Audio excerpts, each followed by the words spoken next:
electrifying sports talk from start to finish. You're going wire to wire With Diesel and Cole Bryson. on The Fan Upstate. Well, Tolos, I know for those watching the stream, 19 of you on this Friday, I do understand and realize that we are off the air. The Fan Upstate FM signals are down, but for those watching the show on Twitter, Facebook, and YouTube, you can watch there, or you can listen on the free Odyssey app or the iHeartRadio app. So we are working. Our team, our engineers are all aware that this is that this is happening. There has been an internet issue, from what I have been told, and we should be back on air sometime very, very soon. But for those watching right now, I do know we're off the air. For those that have texted in, I realize that as well. So just bear with us, and hopefully those engineers and those way smarter than me and Diesel can get this thing back up and running soon. But in the meantime, you can watch the show live on Twitter, Facebook, and YouTube, or listen on the free Odyssey and iHeartRadio apps. That is how you can consume the show. In the meantime, while the engineers and the higher-ups and the smart folks get everything figured out and squared away, hopefully we will be back on the FM airwaves very, very soon. And for those watching, JB, I see you already on there as well. JB says, what's wrong with the sound on the radio? I just told you, JB, the FMs are down. Unless it's back up and something sounds off. Is that what you're telling us?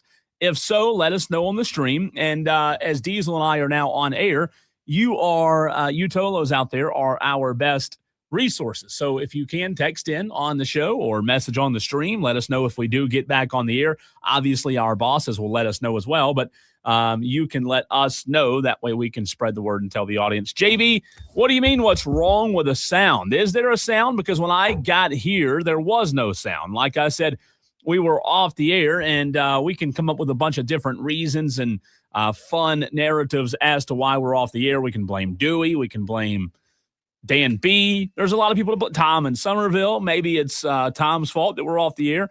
But let us know when we are back. 844-326-3663. Hopefully engineering can have it done very, very soon. Puppy Monkey Baby Tolo says, you're on air, but don't see Diesel. Well, Diesel's here. He's just getting his computer loaded. He's over there. He's the man behind the glass. I blame the broken down Tiger moving truck on Woodruff Road. Literal worst possible place you could break down on Woodruff Road. Like you're coming from Walmart towards the radio station, right there at the bridge in front of Krispy Kreme, where half the cars want to go right to get on 385. The other half want to go straight through. Well, right there, literal worst possible place you could break down. You got the hood open. You got a couple of cones telling people to move over. And you know, I did see an ambulance go past me. So something else is happening somewhere else over on that side, that area. But, Diesel, I've come to find out that Fridays are the worst traffic day. And I've come to find that out, obviously, with driving from Spartanburg to Greenville every day on 85. The hard way. The hard way. Yeah. I don't know why. Monday through Thursday, obviously you'll have your slowdowns, but it's consistent that Friday's always the worst day for traffic. Always. I don't know why. So I will say it took me 54 minutes to get here today. 54 minutes from Boiling Springs. That's how bad traffic was. It took on me 85. Half an hour to get from Walmart to the radio station today. God. On Woodruff Road. Man. And you were just at that Walmart like 2 days ago. Yep, I was. It's not that far, and that's what's wild, right? It's just the traffic. So we have gotten an email from engineering and with an update. Hopefully the update is good, but the update says Spectrum. Now, I'm not going to read you the whole email, but we're having internet issues that were affecting 3 transmitter sites. Forgot to pay the bill. I guess so. It happens. Spartanburg, Greenville, Simpsonville. The good news is that the studio transmitter to 101.1 is microwave-based, whatever that means, not internet-based. So it's still on the air. So I can use it to cook my bologna sandwiches? Yes. And by the way, I don't think we're the only station that's having some issues. I think it's other stations in our building as well. But hopefully we will be back very, very soon on the FM. Tolos, again, in the meantime, you can watch the show live on Twitter, Facebook, YouTube. You can stream us live on the iHeart app, and the Odyssey app as well. I can break some news here on this station, Cole. We haven't discussed this. App State's Dustin Kearns is on campus at College of Charleston. Yep. Interviewing for a job. I saw that earlier today, and there were a couple of beat writers down in that area, reporters that even had him touching down. So I mean, they are covering this thing to the T. That his airplane had landed, and that's big. That's big. Obviously, I didn't know he had a plane. Yeah, big time. Big time. Are you kidding me? Yeah, big deal. Big time. Single engine. Come on. Single engine. We can't get him there too fast. No. I do know Dustin Kearns was in the running for that job the last time it was open. Mm-hmm. And from what I've been told, he was a finalist for the job. So I would imagine, seeing the success he's had at App State, he will be one of the finalists again, if not the guy.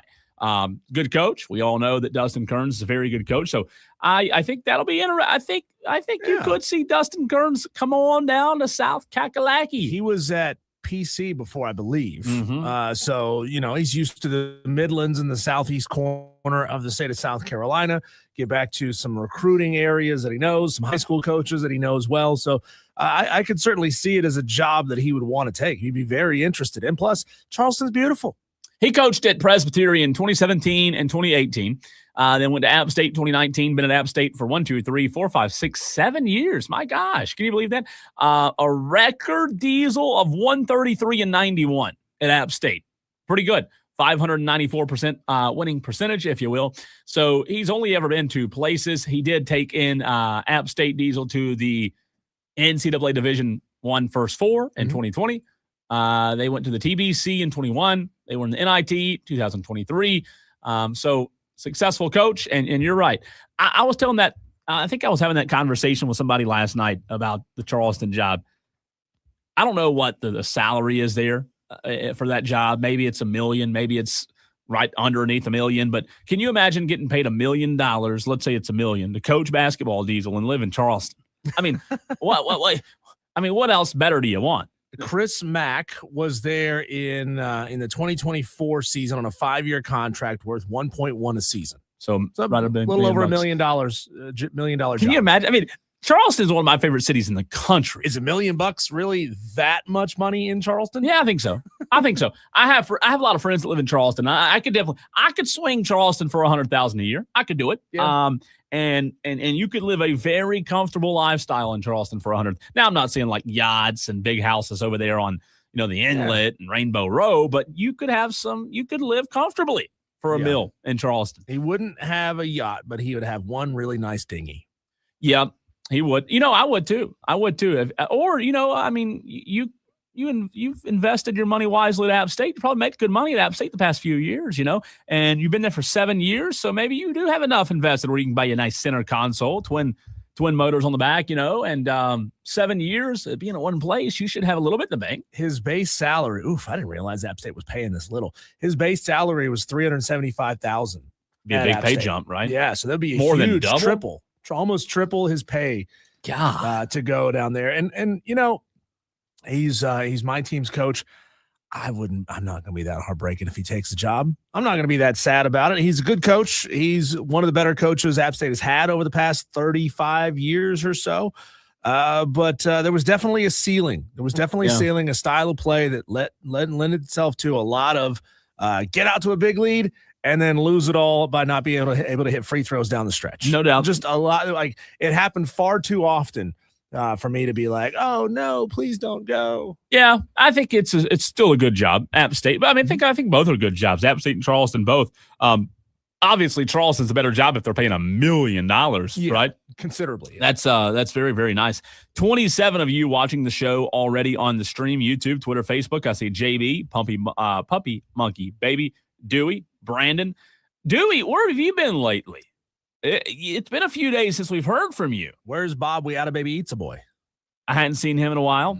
I want to know, Dewey, have you been in trouble lately with the law? I mean, it's been 2 or 3 days since I've heard from you. Yeah. So Dewey, let us know. Let us know where you've been. Call the show. You were missing. We're going to put out an APB on you. Now's the best time, Dewey, for you to actually call the show, because all of the people, the thousands of people that listen on FM in Spartanburg, Anderson, Greenville, if you call now, they won't hear you. So their ears will be blessed because they don't have to hear Dewey today. The only people that will hear you, that's mean, isn't it? The only people that will hear you are those watching on the stream, and like Corn Chip, who says he's listening on his computer at work on the Odyssey app, fanupstate.com, and the iHeartRadio app. So still a lot of ways for you to consume the show.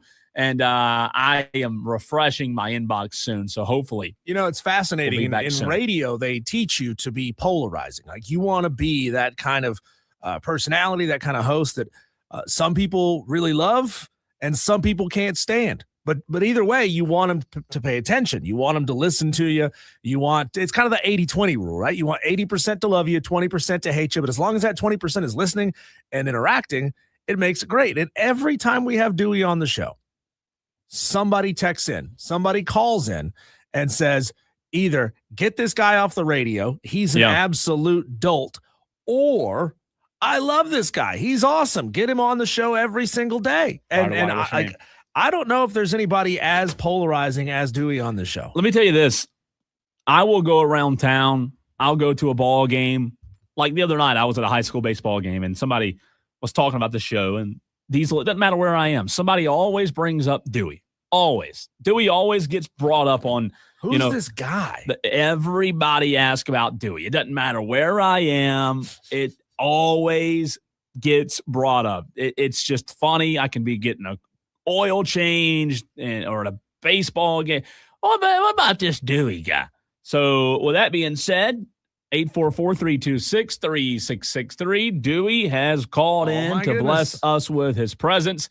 Dewey, we are blaming you for the FM being down today. Oh, that's a travesty. It was working earlier because I listened to Drake Cole and Nick Costos and Black and Abdullah person. Mm-hmm. And it's been working. Then y'all come us broke. I was broke before we came on, Dewey. Maybe somebody's trying to keep us off the air. Maybe somebody sabotaged it to keep you off the air. It might be. I don't know. It's terrible. But today's a good day because today baseball's back. Yes, Braves, baby. And come to learn, I saw this a couple days ago, Spencer Strider's injured. He's probably going to miss half the season.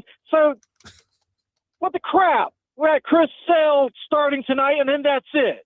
Well, we knew that he was injured. This is not new news, Dewey. It came out 4 days ago that he had an oblique strain, and he was going to start the season on the injured list. Well, that's terrible. Whoever's running the training at the Braves should be fired. It's every year they got the most injuries of any team in Major League Baseball. It's a travesty. I actually agree with that, Dewey. And Diesel, I actually think Dewey's on. I tweeted this out a couple of days ago. When you've had years and years and years and years and years of this, is it just coincidence every year that you're the most injured team and you have all these Tommy Johns and all these season-ending injuries? Does somebody not have to be accountable for some kind of training regimen going on? Have they maintained the same strength and conditioning coach? I don't know. All those years, they need a new one. If it's different, if it's a series of different guys, then it's just bad luck. Like, I mean, yeah. This ain't bad luck. This has been going on for 4 or 5 years now. No other team has any injuries? No, we're the only one. And the drugs that Jerison Profar has obviously aren't panning out because everyone's getting injured. Like, I know. I agree with you. It's actually ridiculous that your top players are getting injured, so that should be investigated. Major League Baseball should be investigating that. Why is it just the Braves? Something's going on. Dewey, I think this is the longest we've ever allowed you to be on the air. It's like over 2.5 minutes now, and we hadn't had any text, Diesel, because our FM signal's down. And he's also making sense. Like, we're not getting text because he's making sense. It was a travesty that the radio's down. Can you, Dewey? Travesty that these injuries. Dewey, can you do us a favor? When we get back on the air, can you have us a promo recorded previewing what's coming up on the show? That way we can air it when we're back on the air. Can you do that? If I told you what's coming up, could you cut us a promo real quick? I could try. All right. At 4:00, we have Matt Smith, Smitty of Sports Talk Media Network, right? And then coming up a little bit later in the show, We're going to talk about the Braves, and then we have our daily wires, and then we're going to get into predictions for tonight's game and an audio blitz. That's 5 things: audio blitz, prediction for tonight's game, daily wires, Braves, and Matt Smith. Can you cut us a promo? I think you gave him 5 too many things to remember. I know. That's what I was thinking too. Oh, at 4 o'clock, I want to see what Matt Smith has to say. And then at 5 o'clock, we're going to talk about the Braves and how much they're going to suck this year. And then we're going to have audio clips. Oh, On the Fan Upstate. on the Fan Upstate. And can you give us a really good, Oh, and then we're going to learn what Tom Somerville has to say about the Gamecocks. Oh, yeah, he At did Tom in there. 20. Oh, And one more Tolo. and Matt Crab's going to make an appearance. This is going off the Thanks, Dewey. Thanks, Dewey. Oh, my God. Oh. That was so off the rails. 4 minutes, Diesel. 4 minutes and 12 seconds of Dewey today. I don't know if that's a good thing, a bad thing, or what, but my gosh. Kept us smiling, It right? kept us laughing, You didn't know, our life force is based on the number of watts that are pumped out of this building every second of every day. And we get a little down when our station's off. the air. And we do get down, and we also kick it back a little bit, because let's just pull the curtain back. A lot of you Tolos are now listening on the stream and on Facebook, Twitter, YouTube, Diesel. When we're not on FM, we can be a little more lenient, a little more, hope HR and our bosses aren't listening right now, but a little bit more free, have a little more fun. We always have fun, but it's different. You don't have all the FCC guidelines until we go back on the air, and bam, we don't know it. We say something we So shouldn't. I can say the F word? You could right now, technically. Yeah, Oh. you could technically say it right now, because there's no FCC. I mean, now your luck, the radio would come back on right now. Yeah, That'd be your luck. That would be your luck. I wish we got one a day, right? Yeah. Like there's what's called the safe harbor period. Yeah. Technically, between midnight and like 6 a.m., you can drop as many F bombs as you want. S bombs, A bombs, whatever. That's You can- crazy. technically. Yeah. Technically. That means the FCC can't come after you. At night or In the late- overnights, midnight That's to 5 a.m. or I don't whatever think- it is. Wonder why that is. But all depends on, does your boss have a problem with it? If Yeah. your boss has a problem with it, then you still got a problem with it, right? Yeah. No, you're right. Yeah. It's like the whole freedom of speech thing, right? Like, you're free to say whatever you want, but you're not free from consequences from saying whatever you want. That's right. from whoever may hear you say those things. You might get punched in the mouth. You might get fired. There's a lot of things that could happen to you. Yeah. You're still free to say those things. That's correct. But anyways, for those streaming the show, we apologize for the FM being down. We hope to be back very, very soon. And Diesel, we somehow, some way went 18 minutes without even getting into our first segment. I don't know how but that's good. We'll save it until we are back on the FM. And if we're not back on the FM, we'll, I guess we'll just cry about it. That's what we do. We'll just get Dewey on and let Dewey do the whole show today. But we do have a lot to get to. It's unfortunate circumstances. We've been bitten by this bug twice in the last month. I don't know. I blame Stoneman earlier. It is, Cole, a bad week to be a North Carolina Tar Heel fan. Not only did you get beat after having a 19-point lead over VCU, you fired your coach, and now you got Rick Pitino taking shots at you. We'll play some audio, not a full audio blitz. Just we'll bash on North Carolina for a couple of minutes.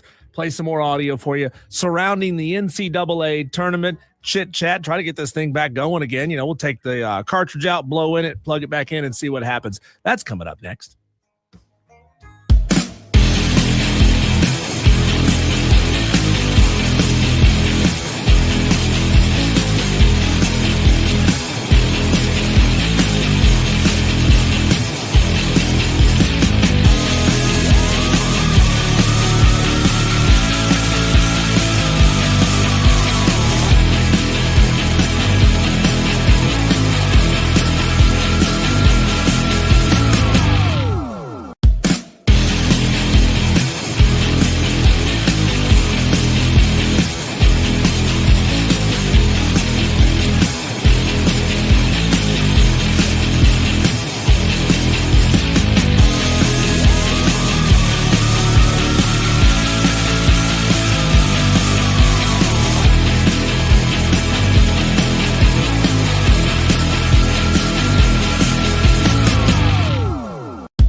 Upstate. I had this fear, Cole, and it's not really a fear. Like, it's fear when I'm trying to be professional and talk about all teams logically and dispassionately.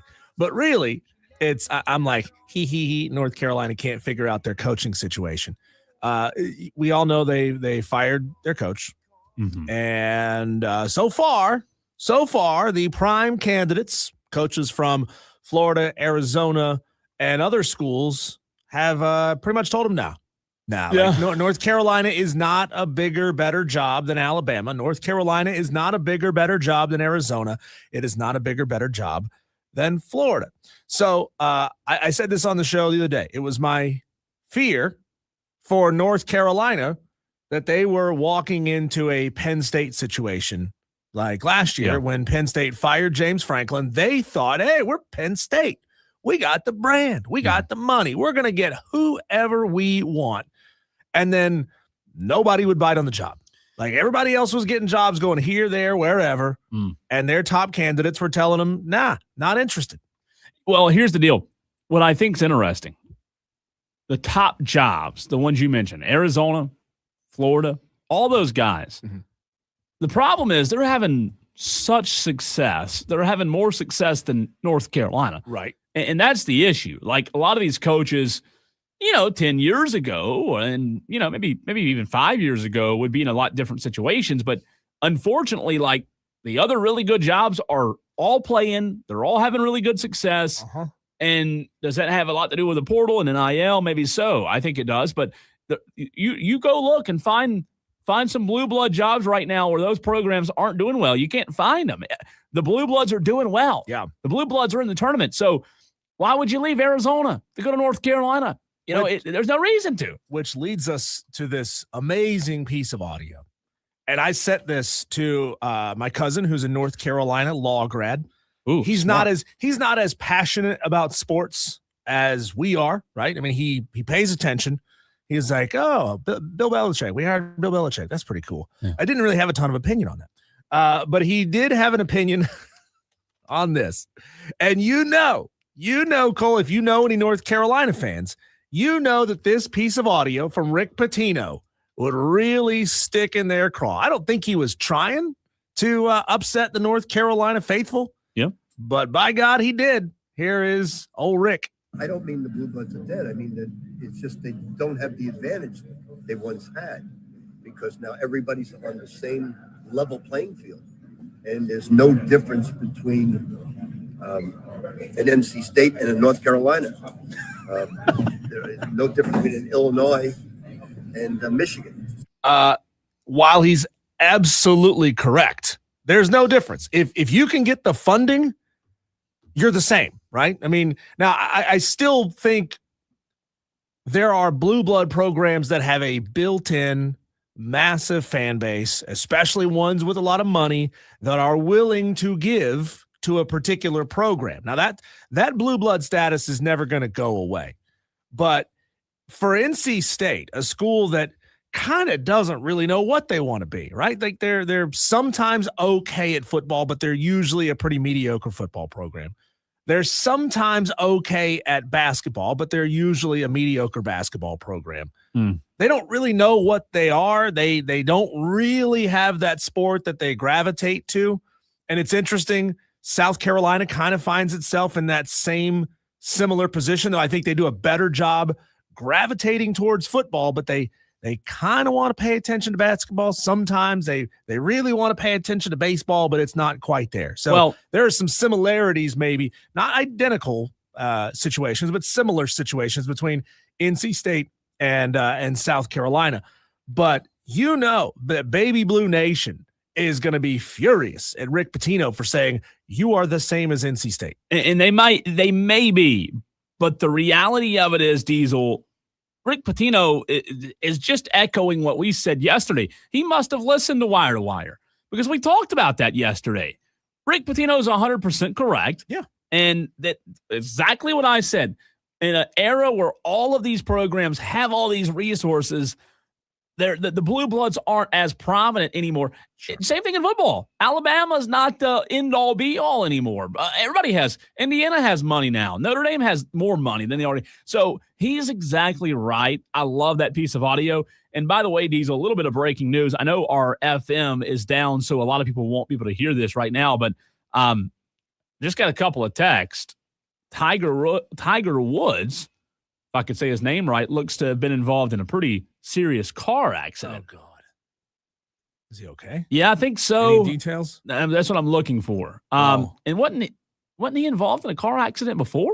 The am one I- that just about took his leg off. That's what I thought. 5 years ago or so. Yeah. Which is fascinating because, Tiger had kind of hemmed and hawed about whether or not he was going to play in the Masters. And then yesterday, President Trump said something in, I don't know the forum. I don't know exactly where he was, but he said he brought up the notion that he knew Tiger Woods was not going to play in the Masters. So like he was breaking some rumor, some news. He there. does have that family connection, And yeah, I know they're buddies. And now he's been in a car crash, so now he's definitely not going to play in the Masters. And I think one of President Trump's daughters is dating him or something like that. Sounds about right. Yeah. So I don't know exactly what's happened, but a rollover crash in Florida. Let's see, rollover crash. That didn't give much in Jupiter Island. I think that's where they do the TGL, or not TGL. Is that what it's called? His team is like the Jupiter Golf That's Club what I team. thought, yeah. The crash happened just after 2 p.m., so not long ago. Martin County, Florida. Further details were not released. Obviously, that wreck I just talked about was in 2021. Yeah. That involved the tree, right? The really, really bad one. But I have not heard.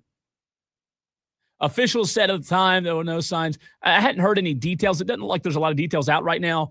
I think he's okay. I feel like if he weren't okay, we would know, right? I feel like in an hour and a half, Diesel, that news would have broke. But yes, I do hope he's okay. And I hate that he won't be playing in the Masters now. Of course, there's no way he plays now. But Masters in 2 weeks, right? 2 weeks. That's right. 2 weeks away. Under 2 weeks now, Diesel. So. Yeah, a little bit of weird news there about Tiger Woods. So we'll keep you updated on that. I'm seeing all these posts. Tiger needs to start riding a bike. Prayers for his family. Yeah, it's God. Need to start riding a bike. That's too soon. It's funny. It's funny, but it's too soon, right? Bro, you are crazy rich. Buy one of those self-driving cars, please. You're a terrible driver. He'd find a way to wreck it. Terrible driver. He'd find a way. That is bad. That is very, very bad. So hopefully he's okay. We'll continue to give you updates on that as time does go on. So I'm sorry. Back to the Rick Pitino. Yeah, no. Can we play that audio one more time? Yeah, let's. I only played a snippet of it. There's more, but that's the. I just think it's really good audio. Yeah, let's go back to the beginning. I don't mean the blue bloods are dead. I mean that it's just they don't have the advantage they once had because now everybody's on the same level playing field, and there's no difference between an NC State and a North Carolina. There is no difference between an Illinois and Michigan. Is that based on what players want and care about? Is that what you mean? Yeah, you're no longer going to Kentucky because of the facilities or the great history. You're going there because you want to play for that coach, and obviously your contract is very good. It's free agency, and we all know the reasons why, and money has come into play. So what's the difference between the Knicks and the 76ers? Well, it depends on where you're from. So it's the same as pro ball. There's no difference. I love that, actually. I do love that audio, and I think that does a good job, Diesel, of summarizing where we are. And I think you brought up a great example with Kentucky. You look at Kentucky, and look, the good programs are still able to use the resources like Duke. And I'm not saying Kentucky's not a good program anymore, but when's the last time Kentucky won a championship? And when's the last time? I mean, Cal left Kentucky. So I think Cal leaving Kentucky is a prime example of Cal recognizing exactly what Pitino just said in the sense of, hey, I don't have to be at Kentucky. I can go do this anywhere. Yeah. Kurt Signetti did it, for crying out loud. They're paying attention to you no matter where you are. And if you're at a smaller school and you've got a couple of years left of eligibility, they're going to find you and they're going to move you up. And you're going to be in a situation where you can make a name for yourself. And that's tough on the small schools who do a great job at recruiting sort of the diamond in the rough type players. but that's the landscape that we're competing in right now. And until something changes, that's the way it's going to be. I wonder if maybe there's no way to put this in actual numbers. Like, is it 80% just how much money you're going to pay me, coach? Yeah.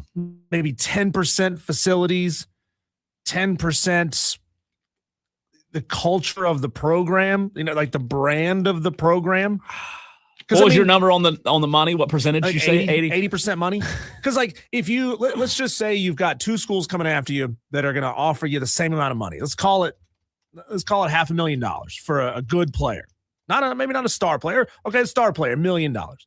And your choices are Kentucky, that's going to give you $1 million, or I don't know, Northwestern, that's going to give you $1 million. You're probably still going to choose Kentucky because they got the branding and the additional opportunities that come from that.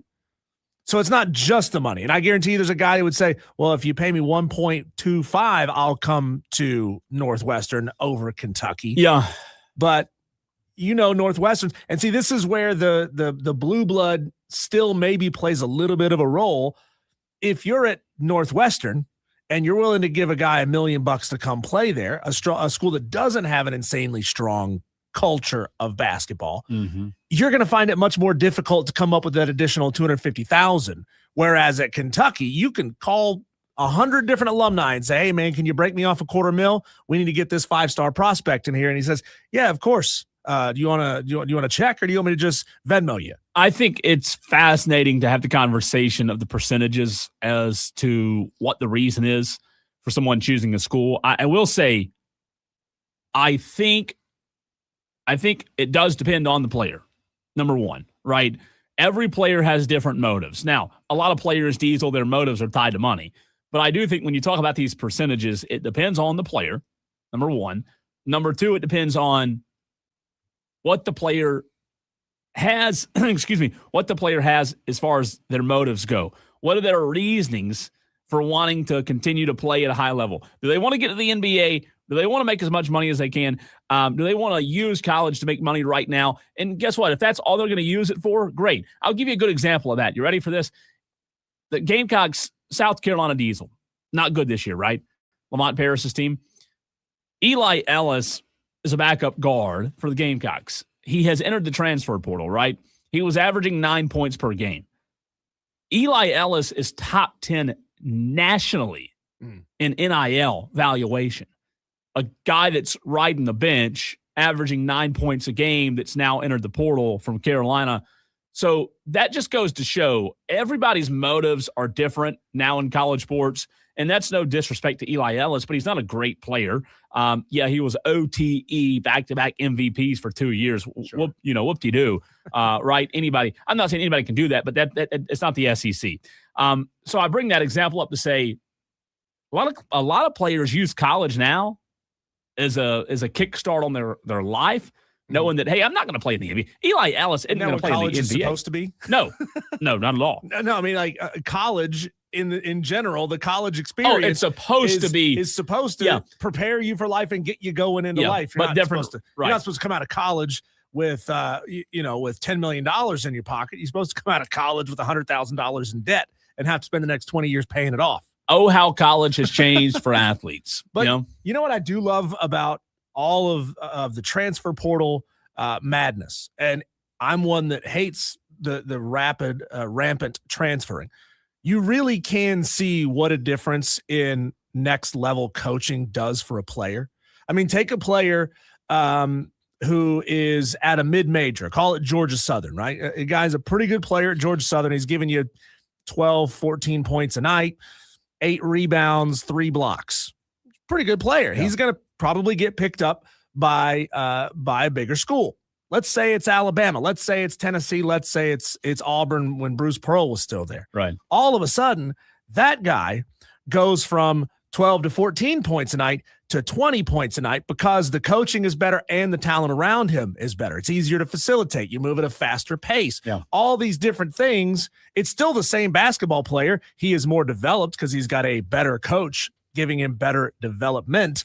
But I do think you can really see the value of what elite coaching can do for a prospect. No, I'm with you. It is fascinating. I think that number of 80 is a minimum. I think for a lot of players, it's maybe more than 80. All right, let's get into those streaming, to those watching the show. And I know the FM signal is still down. We're getting a lot of text about it. Diesel and I have our hands tied. Nothing we can do except keep talking. So we'll continue to hopefully have the engineers fix it. And on the other side, we'll talk about what happened last night. What surprised us? That's next.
Diesel on the Fan Upstate. Well, Diesel, there were some good basketball games on last night, and we have got to talk about them. For those streaming on the Odyssey app or the iHeartRadio app or watching the show live on Twitter, Facebook, and YouTube, we are aware that we are not on FM signal right now. Our FM signals are down. We have a lot of text messages about those signals, and Tolos, unfortunately, Diesel and I, we're not smart enough to fix them, so our hands are tied. But our engineers, they are aware. They are working with corporate to hopefully get the internet issue resolved at the towers and get us back online ASAP. Yeah, the extent of what I know about fixing something like that is unplug it and plug it That's back in. exactly what I would do, or too. Hit it with a hammer. And if that doesn't work, hit it with a bigger hammer. Then it might break. Well, then, hey, we're in the same state we're in right now. Yeah, broke is that's broke. true. That's true. I was just dented. Yeah, it was dead and broke. Diesel, I went 3-1 thanks to the Houston Cougars last night. Did they know they had a basketball game to play? How embarrassing. 22-point first half for a team like Houston that scores a ton. So I went 3-1. You went 2-2. 2-2 last night. The only game I got wrong was Houston. Who were the two that you picked there? I picked Arizona and Purdue. And you got those right. I got those right. I was wrong about Houston and Nebraska. Gotcha. And Nebraska was like a vibes pick, Like I wanted them to win. I wasn't sure. Granted, they're a 4 seed and I was a 9 seed. You gotta start making some distinctions somewhere. These were two really good teams, which we'll get into it in this segment. That was not the game we expected it to be, was it? Which the Iowa Nebraska game? No, we thought that was going to be a slow, plodding, possession by possession type of game, and it was not. It was something else, that's for sure. So the 4 games last night, Arizona did defeat Arkansas 109-88. Purdue defeated Texas 79-77. Illinois defeated Houston 75-55, and Iowa defeated Nebraska 77-71. Which of the 4, Diesel, would you say surprised you the most? If you had to pick one, which of them jumped off the page? Which of those 4 surprised you the most about last night? Well, that would be Illinois-Houston. Really, that's the biggest shock. The amount of or the lack of offense. The lack of offense for Houston. Yeah, I mean, you go back, you look. They put up 88 points in a blowout win against Texas A&M, and they follow that up with a 55-point blowout. But it's not blowout 10 points, but they follow that out with a disappointing 55-point offensive performance. So Illinois held them to 31 points, or 33 points, less than what they scored against A&M. That's embarrassing. That's a whole half of basketball for this Houston team. That's embarrassing. No doubt about that. So I'm with you. That one did surprise me the most. The way Arizona just handled Arkansas, like that game was never close last night. They were the better team from start to finish, wire to wire. Arizona, I said it a couple of days ago, I regret not picking Arizona to win it all. They looked like the most complete team, and that one did surprise me. They scored 109 points. Yeah. Like, good God. 54 in the first half, 55 in the second half. That is the worst blowout loss, 21-point loss for Calipari in his postseason career. Yeah, and we talked about defensively. They're not a bad Arkansas. They're not a bad defensive team, but geez, to allow 100+. Think about it like this, though. Arkansas, they put up 88 points. They're winning most of those games. Oh, yeah. They probably, in a normal stretch, they go 9-1, 8-2 at worst if they're putting up 88 a night. They had a good offensive game for them. It just wasn't enough against this Arizona team that was just on another level. No, and this Arizona team, that's exactly what they look like right now. They look like they're on another level, and I still think it's going to be them and Duke. I still think that you're going to see them and Duke in the championship. That's who you and I both had in the championship game, and it could be. But I just think, man, when you look at it, Arizona, the complete body of work right now. And this is an Arizona team that you remember just a couple of years ago lost to Clemson. Remember that? Yeah.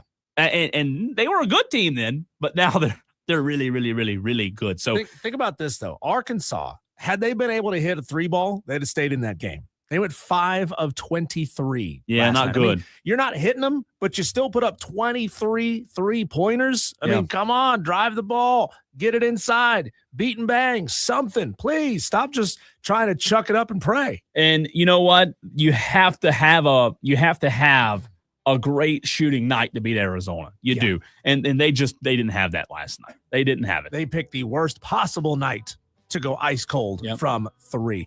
This next caller, though, this next guest is not ice cold. He's always white hot. We love bringing him on all throughout football season. We'll get into a little Clemson and South Carolina spring football practice notes and other things as well next with Matt Smith, Smitty of Sports Talk Media Network.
Well, our next guest wouldn't be coming on with us unless we were talking big time news. And we are joined right now by Matt Smith of Sports Talk Media Network, who resides in the Myrtle Beach Conway area. Let's get right to the biggest news, maybe that's hit your area in years, Smitty. This is a real story, okay? I found this on Outkick, so I'm not making this up. There have been now multiple credible sightings of Bigfoots on South Carolina 341, aka Lake City Highway. The question I want to know is, what are you doing walking around in a bear costume on 341 first thing in the morning, Smitty? No, look, I think this is all a misunderstanding. And by the way, first of all, I'm so happy to be joining you guys. There is so much news. I mean, just so many things have happened since we got to talk, with the Gamecocks having a new baseball coach. LSU is like hiring Marvel Comics villains for their all their sports. And Nebraska's trying to play basketball with 4 people. I think all of this, I think we've just stumbled into a great march in terms of sports, which is great for a show like yours. But yeah, Bigfoot, I never believed in Bigfoot. I'm not going to, all the jokes that I think I would make, like about one of Cole's ex-girlfriends being down here. So it's just none of it's going to a good place. Oh, Smitty, I've been to a Bigfoot research center before, so they wouldn't have a research center if it wasn't real. It was in Blue Ridge, Georgia. The place is great. Smitty, always appreciate you hopping on with us, man. Let me ask you this. You brought it up there. Pulmonary, your reaction, were you surprised by Pulmonary being fired after a game last Friday where they allowed 22 runs at home? What was your instant reaction to that? I knew it was coming. I knew that it couldn't be denied any longer, and it was not a good fit. And I don't know all the behind the scenes in terms of why Mainieri did not work with this program to the extent that he did. I mean, we can always talk baseball stuff, because there's a lot out there right now that, now Monty Lee has gone back and implemented what he had implemented previously under Ray Tanner and then at Clemson and under Mark Kingston, to much success, about just fighting to get on base. And it's like Paul Mainieri said the strangest things. It's like he set priorities of, well, we don't want to draw walks. We want to be a free swinging group. And, on the pitching side, we're not worried about like movement, and we're not worried about strike throwers. We're worried about velocity. We got to get our velocity up because the other teams have more power arms than we do. And it just seemed, it was all head scratching. Every bit of it was head scratching. So if we talk from the baseball side, but what I couldn't figure, and I still don't have it wrapped my head around this, how is it a guy has won 1,500 games, 4-time SEC Coach of the Year, national champion, almost the same resume as Ray Tanner, who is beloved. They're going to have a statue built for Ray Tanner. Paul Mainieri comes in with almost, national championship short, but almost the same resume. He comes in and takes it right to the trash bin in 80 games. It was just, all of it was mind-boggling. Clearly it wasn't a good fit. But as far as Monty Lee goes, this is really fascinating. Homegrown South Carolina guy, obviously had the success at Charleston. The success at Clemson as well. I know that there's some Clemson fans that don't remember it that well, and I've even heard South Carolina fans say, well, we don't want, Clemson's second choice, essentially, a guy that got fired at Clemson. But I just think Monty Lee's well-respected in the industry. What I don't know, and the analogy I used the other day on a show I was appearing on Inside the Gamecocks on the Chief Sports Network, was what you're trying to get Monty Lee to do now is repair a ship that's already in the water. I think it makes sense to everybody. Hey, if you've got a battle coming up on the water, you dry dock a ship and you go repair it. That's the off season. Now the Spanish Armada is bearing down in Georgia and Texas, and you just had a 3-game series against Arkansas in which he coached 2 of those. Now they're trying to retool everything while the battleship is in the water and trying to do repairs. Word is they had a great practice. They've only had 1 practice under Monty Lee. Great pack practice, a lot of energy, but they've also got the flu running through the locker room, and then they are facing the best offensive club in the SEC, and they're doing it on the road. A lot to ask. Smitty, I'm going to try to coin a phrase live on the air. First time this has ever been heard. Do you think South Carolina fans will refer to that 80-game stretch as a venereal disease? Oh, yes. You know what? Yes. Trademark. I'd trademark that. You know, George Gervin's having a problem with that right now. Trademarking Iceman, Caleb Williams. Yeah. But yeah, that was a venereal disease. I mean, I still can't. I know. Look, we can talk all we want about baseball. I disagreed with a lot of what I've seen from Paul Mainieri and a lot of what he said. How is this the same man that had all of that success? And I know people have said, well, the game changed. Well, don't tell me that he didn't somehow understand NIL or the transfer portal. A lot of the guys transferred and came in. To do that, you'd have to argue the talent's not there. What I saw were baseball problems. What I saw were guys dragging around. It felt like the coach didn't believe in them. They weren't good defensively. Those are problems that would have propped up in 1984 as well as 2026. They had baseball issues. And now the attitude's certainly been better.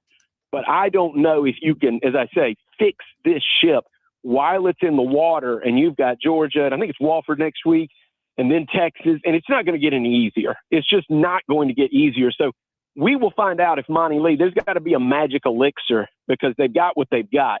But I do think, and I know, look, there's a lot of names out there, we could throw around. There's going to be a hot board. I'm sure you've already done it. I mean, Chris Lamanis, a South Carolina native, may be the best baseball coach, not in a dugout right now. So all of these names will continue to crop up. But really what we have to know is, does Monty Lee have a run in him? Is there a run somewhere in here, similar to what Dabo Swinney had when he took the job in 2008 with the interim tag, and then he couldn't be denied because he was carried off the field? Will Monty Lee have a dog pile moment at South Carolina and a run, and then he can't be denied? Because if not, he won't get the job. But if he does, you can't give it to anybody else. Well, the name that we, hear all the time, obviously, is Kevin Schnall over at Coastal. And going to South Carolina, he'd probably quadruple his salary, and that's a compelling reason. But he's been at Coastal for 22 seasons. He's in his second year as the head coach there. You're on the ground in Conway. What do you know about the man, Kevin Schnall? Does the money motivate him, or is his love for Coastal so strong that it could really make it hard for him to leave? Well, it can't be denied. The money, I mean, it's simply, as you said, quadruple. I don't know if it would be that much because I think Coastal is paying pretty well, but say double, triple.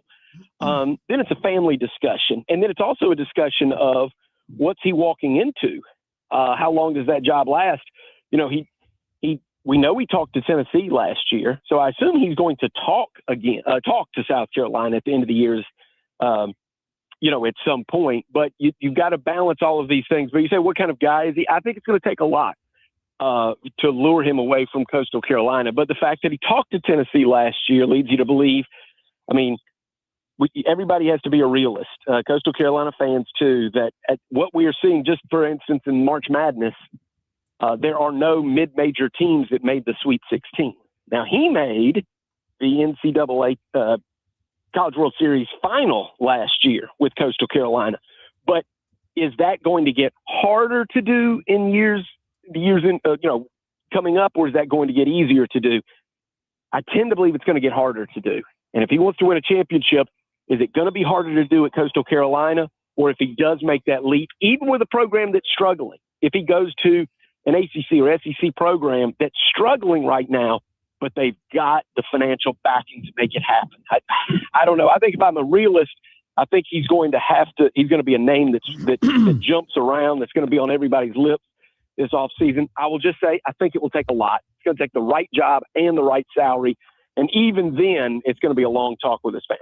We're talking to Matt Smith, Smitty of Sports Talk Media Network, right here on the Fan Upstate. On the flip side, Smitty, Clemson baseball, first time they have lost 5 games since 2021 with that loss last night to Miami, allowed 8 runs, could not get the offense going, way too many errors defensively, bad defense. You talk about bad defense for the Gamecocks. It's certainly making its way up to the Upstate. And the last time they did lose 5 in a row, Monty Lee, a guy you mentioned, was the coach of the Clemson Tigers. So your thoughts on what's going wrong right now in Clemson, because this is the first time that we, and I say we loosely, most people feel like Clemson is faltering under Eric Bakich, because ever since he's been there, the teams have been pretty solid. I know his first year there were some cracks in the foundation, but since then, this is the first time we look at this Eric Bakich program and say, they just don't look good right now.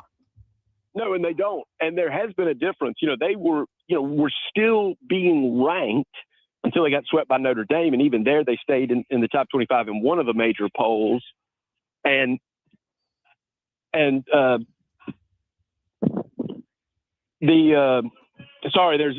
got a lot of noise around me here in Myrtle Beach. By the way, it's swimsuit season here, so get down here if you can. Yeah, yeah. Okay, yeah. A lot of noise. But I was gonna say, about Clemson, there was a major gap, however, between what the analytics and like the RPI, college baseball RPI, was telling you and what everyone thought of them.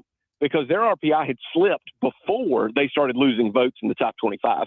So the media was kind of last on this, and the numbers were first.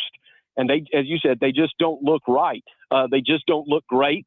And I can't quite put my finger on it, because you still feel like when you look at this lineup, it's a tough lineup, 1 through 9. They can swing the bats, but they are going through a period where they are playing losing baseball, meaning that like they were in extra innings, win that game, but they're not making the plays in order to win games. And losing is a habit, just as winning is a habit. And it's really strange that this, as you said, for the first time under Eric Bakich, it looks like losing has become a habit, that they're not executing the plays they need to make in order to win. And I don't know, when I look at them, they look good to me, and we know the names, but I'll tell you, man, college baseball is really, really good right now. It's also possible that I've been looking at this, from the perspective of I've been watching Clemson and South Carolina so much. These guys are good, but then when you look at the competition and you line them up, is Clemson better than Miami? And frankly, on paper, they aren't. They just aren't better. And so there's some of that that's kind of is now opening our eyes. Georgia Tech is a full stride better than they are. The real problem, I think, was getting swept on the road at Notre Dame. So, those are 3 series in a row. And to your point, though, the problem is even under Eric Bakich, even when there were problems, they would have salvaged a game. They would have won one of those games at Notre Dame. Right now, they've gotten this habit of losing, and they're not even scratching out wins. They lost to Coastal Carolina, lost 2 out of 3 to Georgia Tech, swept to Notre Dame, already lost in extra innings to Miami. Old Eric Bakich's teams would have, scratched out 2 or 3 of those wins, just found a way. They're not finding a way. So we've seen Eric Bakich, get animated and get thrown out of games. Is that the way to get this team remotivated and re-galvanized? Or, is it take them all out for ice cream and a movie and sing Kumbaya, get them back on the same page? Oh, that's a good question. He's going to try everything. But, as we said, we haven't seen it to this level.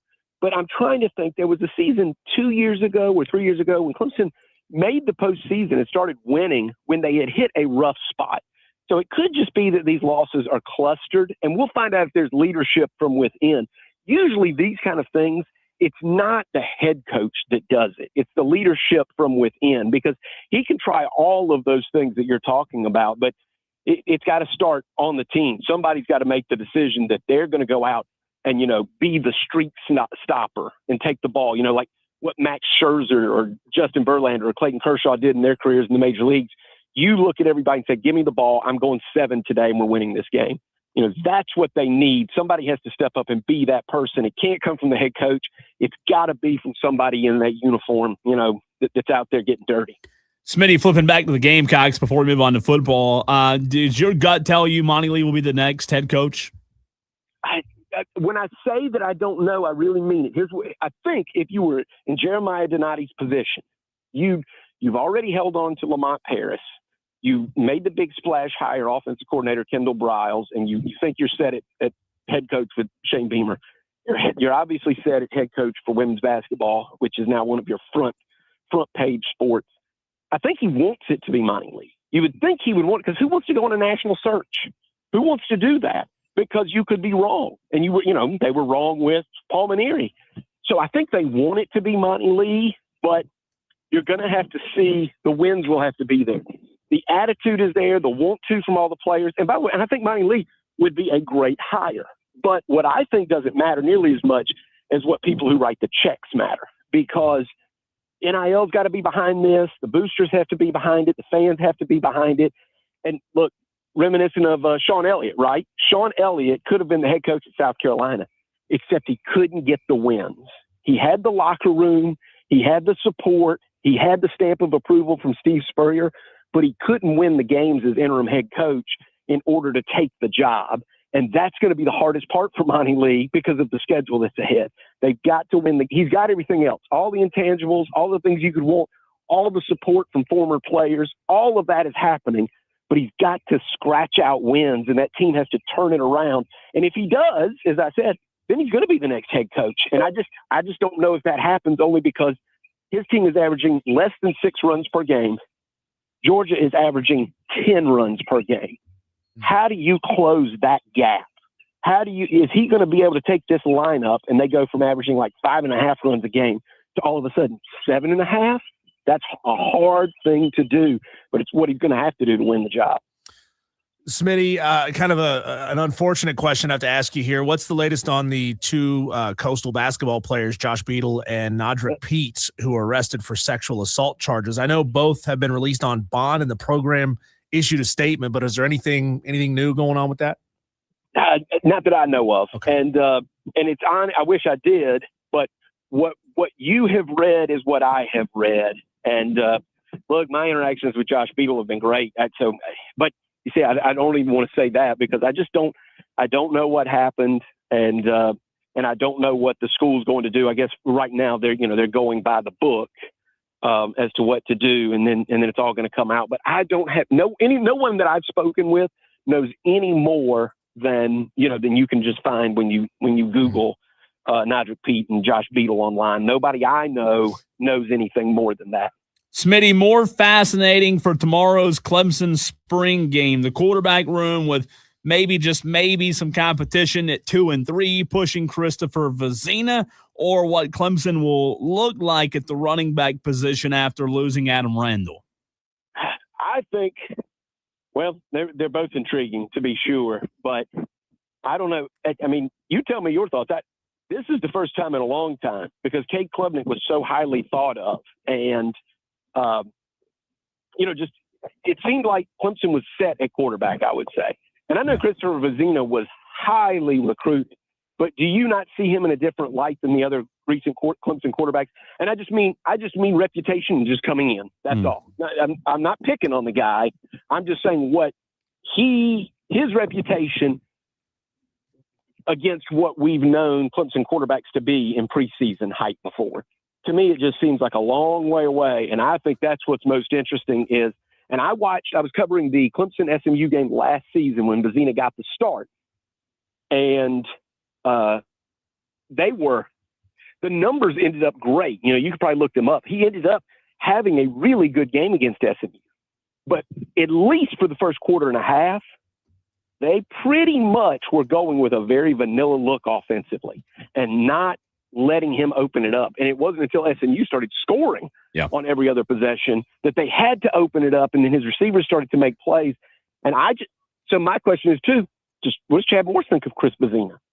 Does Dabo Swinney? Because last year against SMU, they didn't open it up right away, which, by the way, they did when they inserted DJ Uiagalelei at Notre Dame. When he was the reserve quarterback, they did open it up, let him go try to win that game. They didn't do that with Vezina, and then eventually they did in the second half when they had no choice. So I look at that. I mean, even Uiagalelei came in with so much hype attached to him that I think Vezina doesn't have. And so I don't know how Clemson views him, but I view Clemson as everybody else, including that running game, as you mentioned. They've got to get a lot better in order to get back to that championship level. I just don't think it's not like Trevor Lawrence and they're like, oh, just follow me. Just follow me. I don't think you can put the same level of confidence in Chris Vezina, not from what I've seen. Matt Smith, Sports Talk Media Network. When you hear offensive coordinators or head coaches say things like, well, I didn't even know this thing about me was going viral in the news, I'm not necessarily sure that I believe them. But when Randy Clements says he had no idea that video of one of his drills, which looked like a pretty normal drill to me, goes viral and people are saying this is goofy. Why are we even doing this? I believe him. I believe him when he says he had absolutely no idea that was happening. Talk about the level of intensity that this South Carolina team is going to have with Randy Clements, the other new coaches on that staff. And oh, by the way, they're keeping Sean Elliott around. I mean, this may be the head coaching staff getting in a room and just headbutting each other for 4 hours. You're right about the intensity. And Randy Clements said, I don't care what anybody thinks. I need my, and he tried to explain that this is why he did it. It was about, footwork and foot movement. I don't know, but I do know this. I think that what you have to like is Randy Clements and Kendall Briles have worked together before. And what you saw over and over last year for South Carolina, at least what it looked like, we're doing the best to piece all this together with Coach Shula. It's like Coach Shula and then Mike Furry, a wide receiver, and the offense coordinator. Everybody wasn't on the same page, and you had missed assignments consistently across the board, oftentimes on the offensive line. If I'm reading this correctly, it seems Randy Clements and Kendall Briles come in. They know exactly what to expect from each other. So that part ought to get cleaned up for South Carolina next year. And also, look, you had, to me, what was the headline of last season, which was essentially Coach Shula making it clear he was trying to turn Lenore Sellers into an NFL prospect. They talked about his footwork all the time. It was all about reads down the field. And what I think they did unintentionally, I would never say they did this on purpose, unintentionally, is they dampened his instincts, meaning Sellers' instincts. And he just wasn't the same guy, never picked up on it. And I think what you're going to see with Kendall Briles and Randy Clements, if I'm right, is a lot fewer missed assignments on the offensive line, simplified scheme there, and then you're going to see them allow Lenore Sellers to be himself. If his instinct is to make one read and then run, kind of like Cam Newton was at Auburn, I think they're going to allow him to do that. And it seemed that Coach Shula was just determined, no, you're not going to do that. It's going to be one read, second read, third read, then a sack. That's what we're doing. And I think that part's going to get better because Clements and Briles know exactly what to expect from each other. Smitty, my last question for you, and always appreciate you staying with us a little bit longer today. I do think there's so much news to get to. You said it a minute ago. When you look at the Sweet 16, what are your thoughts on what happened last night? Who you think is the strongest left? And, Diesel and I brought this piece of audio up earlier in the show with Rick Pitino saying there are no blue bloods left in the sport anymore. Every college, not every college, most colleges have the resources that Kentucky once had. So where are you on that, and who looks like the most complete to you, most complete team left in your opinion? Well, it's hard not to like Arizona. Yeah. Right. And then we liked Michigan a lot all season and Duke all season. I think those three really stand out. And of course, Houston did what Houston always does. Every time I think that Houston's going to make the Final Four, challenge for a championship, their offense goes away. One game in the NCAA tournament happened again. But I think Rick Pitino could be onto something. I've made this point myself. I think the test for this will be Fred Hoiberg at Nebraska. Can you win at Nebraska long term? Because in the old days, if you're somewhere like Nebraska that does not have basketball history and you have a year like this, you're gone. Not just because you're going to get a lot of offers. It's also because you don't think you can do it again. You've got to get out of there, and you've got to get to a blue blood so that you can do it consistently. It's starting to occur to me, Indiana in football, Nebraska this year in basketball. I mean, look at the names. I mean, Illinois pops back up. Maybe there's something to this. Would you rather be next year at Michigan or Kentucky in basketball? And you might just argue that doesn't make a difference. Doesn't make a difference. If I've got $20 million in NIL and I've got connections, on the AAU circuit, and I've got a general manager that's working for me, and I've got a fan base that's behind me, you can be at Illinois and challenge. You can be at Iowa State and challenge. You can, Iowa, I know, has some basketball history with Gene Katie, but, you can bounce right back with a team like that. And I just think it's year to year in college basketball, maybe even more than the other sports, even more than those. It's year to year. And what saddens me is the mid-majors are getting buried in all this. And that's something that we're going to have to answer at some point kind of as a viewership. Are we okay with this? You know, Santa Clara almost got Kentucky, and that was great. And we had some of those near misses. But are we okay with this? With a Sweet 16 every year, instead of it being, you know, having some BCUs and some Santa Claras and some St. Mary's, it's all kind of like just a mix-up of teams that were in the bottom of the Big Ten or the bottom of the SEC historically, and that's your Cinderella story now. It's like Nebraska's the Cinderella story. I don't know if we're all comfortable with that. Smitty, we love you. We appreciate the additional time today, and so good to talk to you, man. It's been a while now. Go back out there onto the beach and try not to get distracted by the audio. You know, I'm not distracted. I was just saying, I meant the weather's nice. Yes, I only was commenting the humidity's low, and everybody's out here. Yeah. You know. So from your vantage point, are there more Confederate flag bikinis or more pot leaf bikinis? Oh, yes, I've made that joke before. I'm really trying not to step into your traps because you always try to get me into trouble. But no, I'm not in that part of Myrtle Beach, but I'm more on the surf side, the family beach there side. You go. Okay. Look at All you. right, everybody Smart. here, a lot of college degrees around here. A lot of college degrees.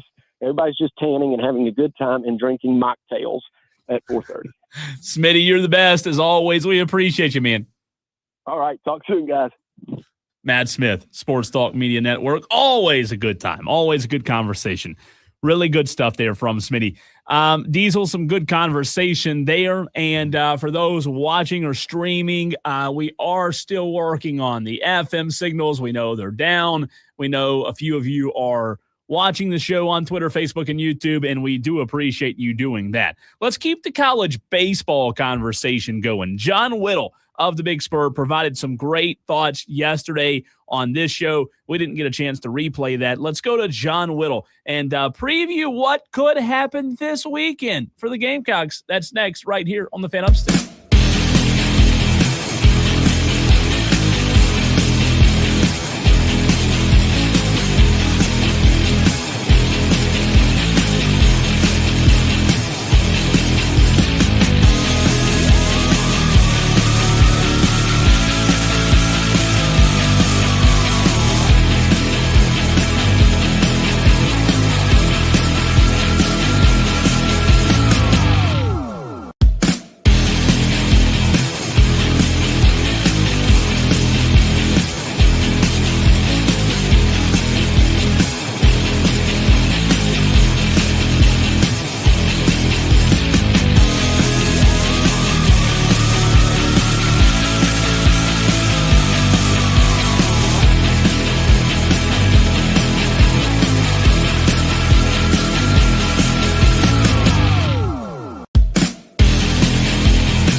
FanUpstate.com.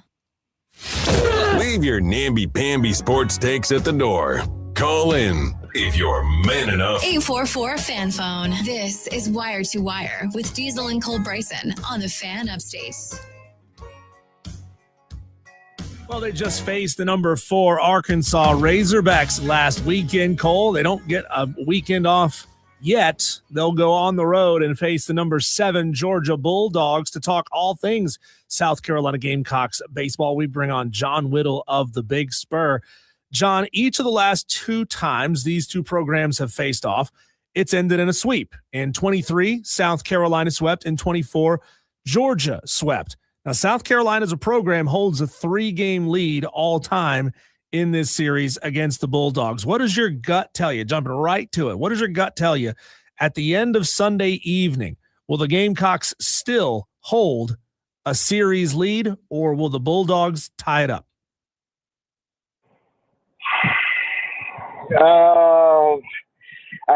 Georgia probably ties it up. South Carolina can go win a game. I mean, here's the thing. Like South Carolina is good enough to go in there and win a game now, and they have to go out there and play well. And Georgia maybe not perform quite up to their standard, but South Carolina's strength is within its pitching staff, and Georgia's strength is hitting a crap ton of home runs.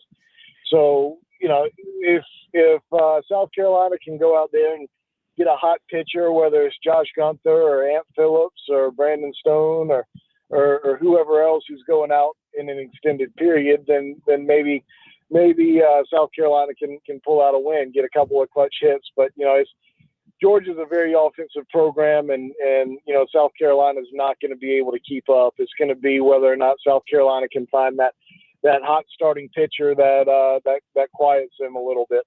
John, we spoke to you last Thursday at this very time, and a day later, South Carolina allowed 22 runs at home in the SEC opener. Just a few hours after that, Paul Mainieri was out as the head baseball coach. Can you walk us through what Friday night, Saturday morning looked like? I know you weren't behind closed doors, but from a media perspective, were you guys given any indication after that embarrassing loss Friday night? And then the second part of that question, your reaction once you did hear the news on Saturday. Oh, no, not really given any kind of indication. I got a message about, I don't know, probably 11:45 on Saturday morning saying that the team was having a team meeting, and part of me didn't read too much into it because you just got your tail whipped 22-4, and sometimes you have a little come to Jesus meeting with the team after a game like that. And I didn't discount that, but with the way things went on Tuesday and with the way things went on Friday, my antennas were certainly perked, and I had made a few phone calls and figured out just shortly after noon that what had gone down. So the timing of it was a little bit of a surprise. I thought that I didn't think that anything would really happen before the Georgia series. That was kind of the mark I've had on my calendar for several weeks now. But with the way Tuesday went, with the way Friday went, that they went ahead and pulled the trigger. John, when Paul Mainieri was hired, he threw shade at Clemson up the road in his introductory press conference. And we talked to him a few days after that, and he said that he had kind of just been fed the line and he didn't realize that he was throwing shade. So there is precedent maybe for Paul not necessarily thinking through the consequences of what he says in a media interview. Let's fast forward to his exit and then his interview with NOLA.com. Do you think it's possible? Do you give him any potential benefit of the doubt that his statement saying that, some little 80-game era is not going to ruin my perception of my career, and also saying things about the South Carolina media and the fans, was there any possibility that Paul just didn't realize he was throwing shade at South Carolina? Well, I think there's probably 100% chance that he didn't realize the words that were coming out of his mouth, because he's been saying stupid stuff since he walked through the door. That he doesn't realize what he's saying. He's consistently thrown players under the bus. He's a very narcissistic, self-serving man at this point in his life, and I'm not saying he's always been that way, but he sure has been since he's been here. Like, if you go in and read what he had to say in that NOLA.com story. I mean, he talked about how hard I worked and how I did my best, and I did all these things. I. And then when it came to talking about wins and losses, well, we just didn't do well enough. And he immediately invoked other people, but he sure did praise himself on how hard he worked. So, he's the kind of guy who I don't know if y'all heard Koki, who wrote the story. Koki Riley did an interview on one of the local radio stations here in Columbia, where he said, basically what it came down to was Paul wanted to defend his record and defend his career and just be sure that everybody understood that, this was just a blip on his radar. And so that tells me right there all you need to know. He always looked after himself, number one, and didn't hesitate to throw shade at anybody else, especially if it made him look better. John, when he talked about the fans and the media being impatient, is that something that you think? I mean, I guess we talked about this on Monday. Any fan base, you could use a blanket statement and say any fan base is impatient, but was there anything that happened that caused him to say things like that? I mean, how was his relationship with you or not you specifically, but him and the local beat that covered the Gamecocks like you do day in and day out? Or was that just a very uneducated, not really thought out response there about blaming the fans and media? You mentioned the Georgia South Carolina record earlier, right? Mm-hmm. And one of those sweeps was Georgia in Founders Park back in 2024. And when that series was played, it was the 9th weekend of SEC play. It was the last weekend, or next to last weekend of the regular season. And South Carolina at that point in time was the projected number 8 national seed, and Georgia was projected the number 9 national seed. And it was kind of thought, whoever wins that series is going to have the inside track at hosting a super regional. Well, Georgia obviously went on and kicked Carolina's butt that weekend, and Carolina got their butt kicked the next weekend at Tennessee and fell out of even hosting a regional, much less a super regional. But I say that to say South Carolina was right there at the end of the season in position to host a regional and maybe even be a national seed. And then Mark Kingston ended up being fired at the end of the year. So Paul Mainieri took over a program that was in decent shape when he got here. And, it just happened to ruin it. And, I forgot the question because I went on that little side track. You're good. To get to where You're good. I just didn't know if there was anything that stood out to you in the time covering him on a daily basis with you in the local beat. Was there beef between him and the media? Well, and okay, yeah, that's what I was getting to. Well, he's preaching or was wanting more patience, mm-hmm. right? And blaming the fans and the media for not giving it to him. But when he took over, South Carolina wasn't that far away. And, he said in his press conference, introductory press conference, I don't have a 3-year plan. I don't have a 5-year plan. I have a 1-year plan.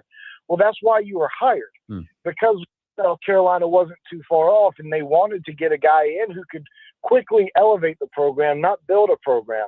And now he's talking about South Carolina fans and media being impatient. Well, you just took the team in your first year to the most losses in program history, coming out of an NCAA tournament, and you were on pace to, before you were fired or before you mutually parted ways, you were on pace to having the worst record since 1970 through the first 25 games.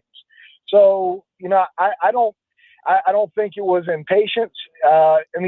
He's always been one of those guys who wants to keep people kind of on the periphery of the program. Some coaches, they want you around, and they want you, covering the team. They want you.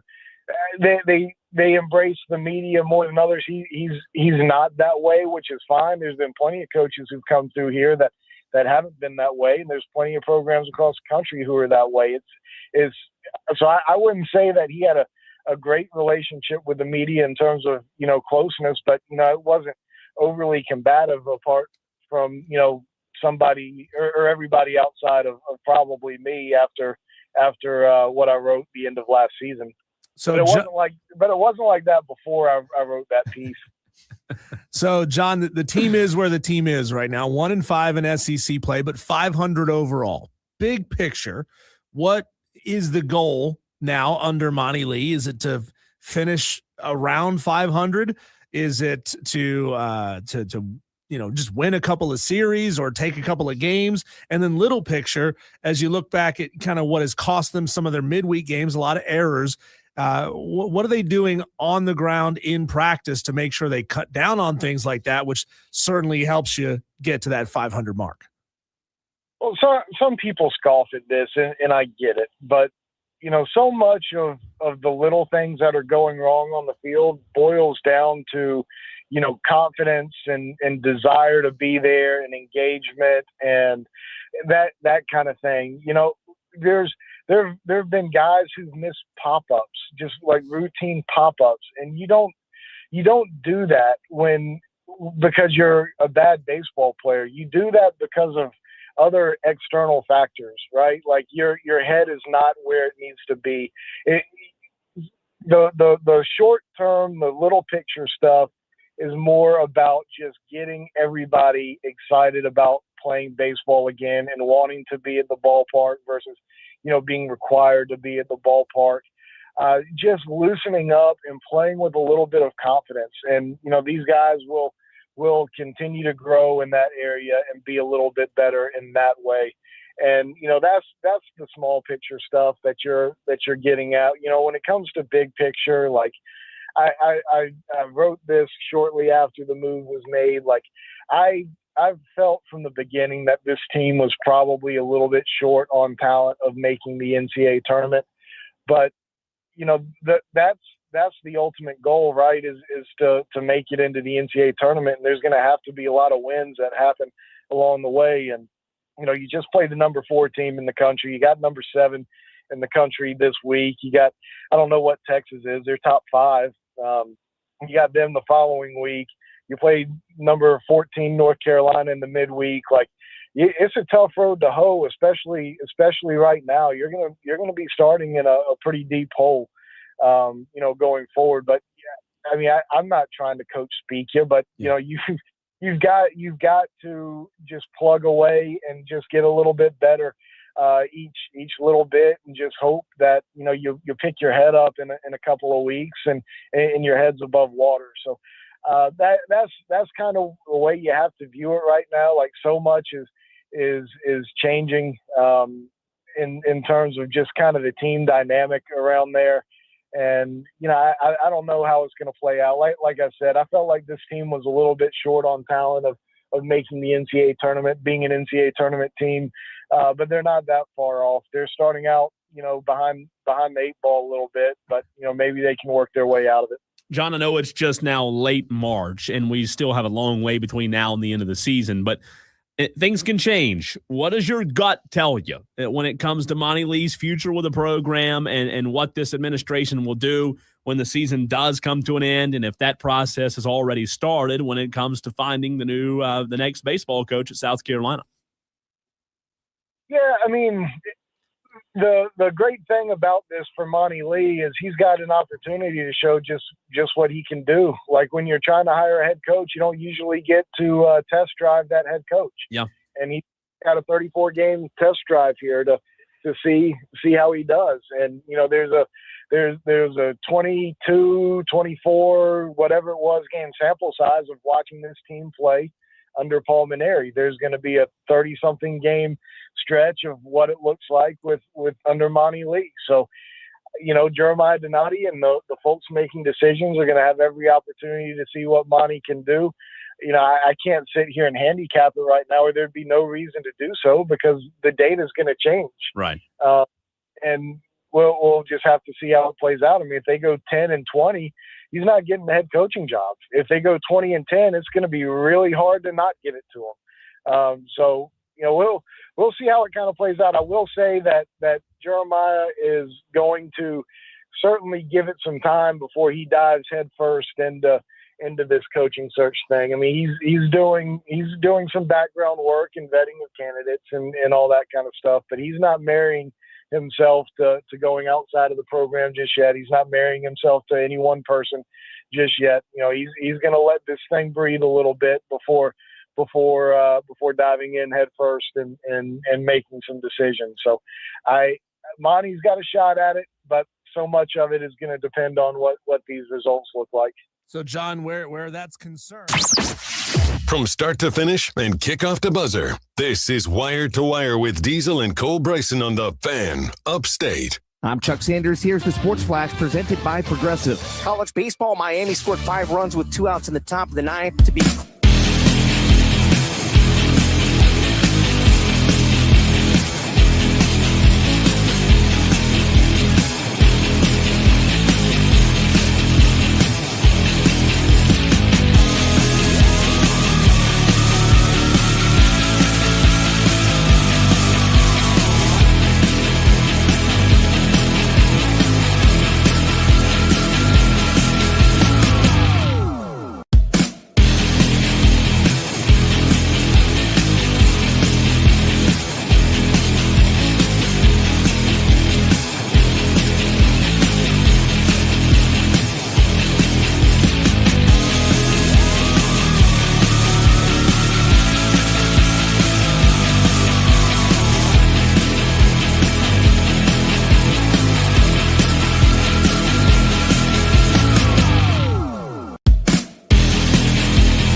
Tolos basketball is back tonight. 4 games, the back half of the Sweet 16.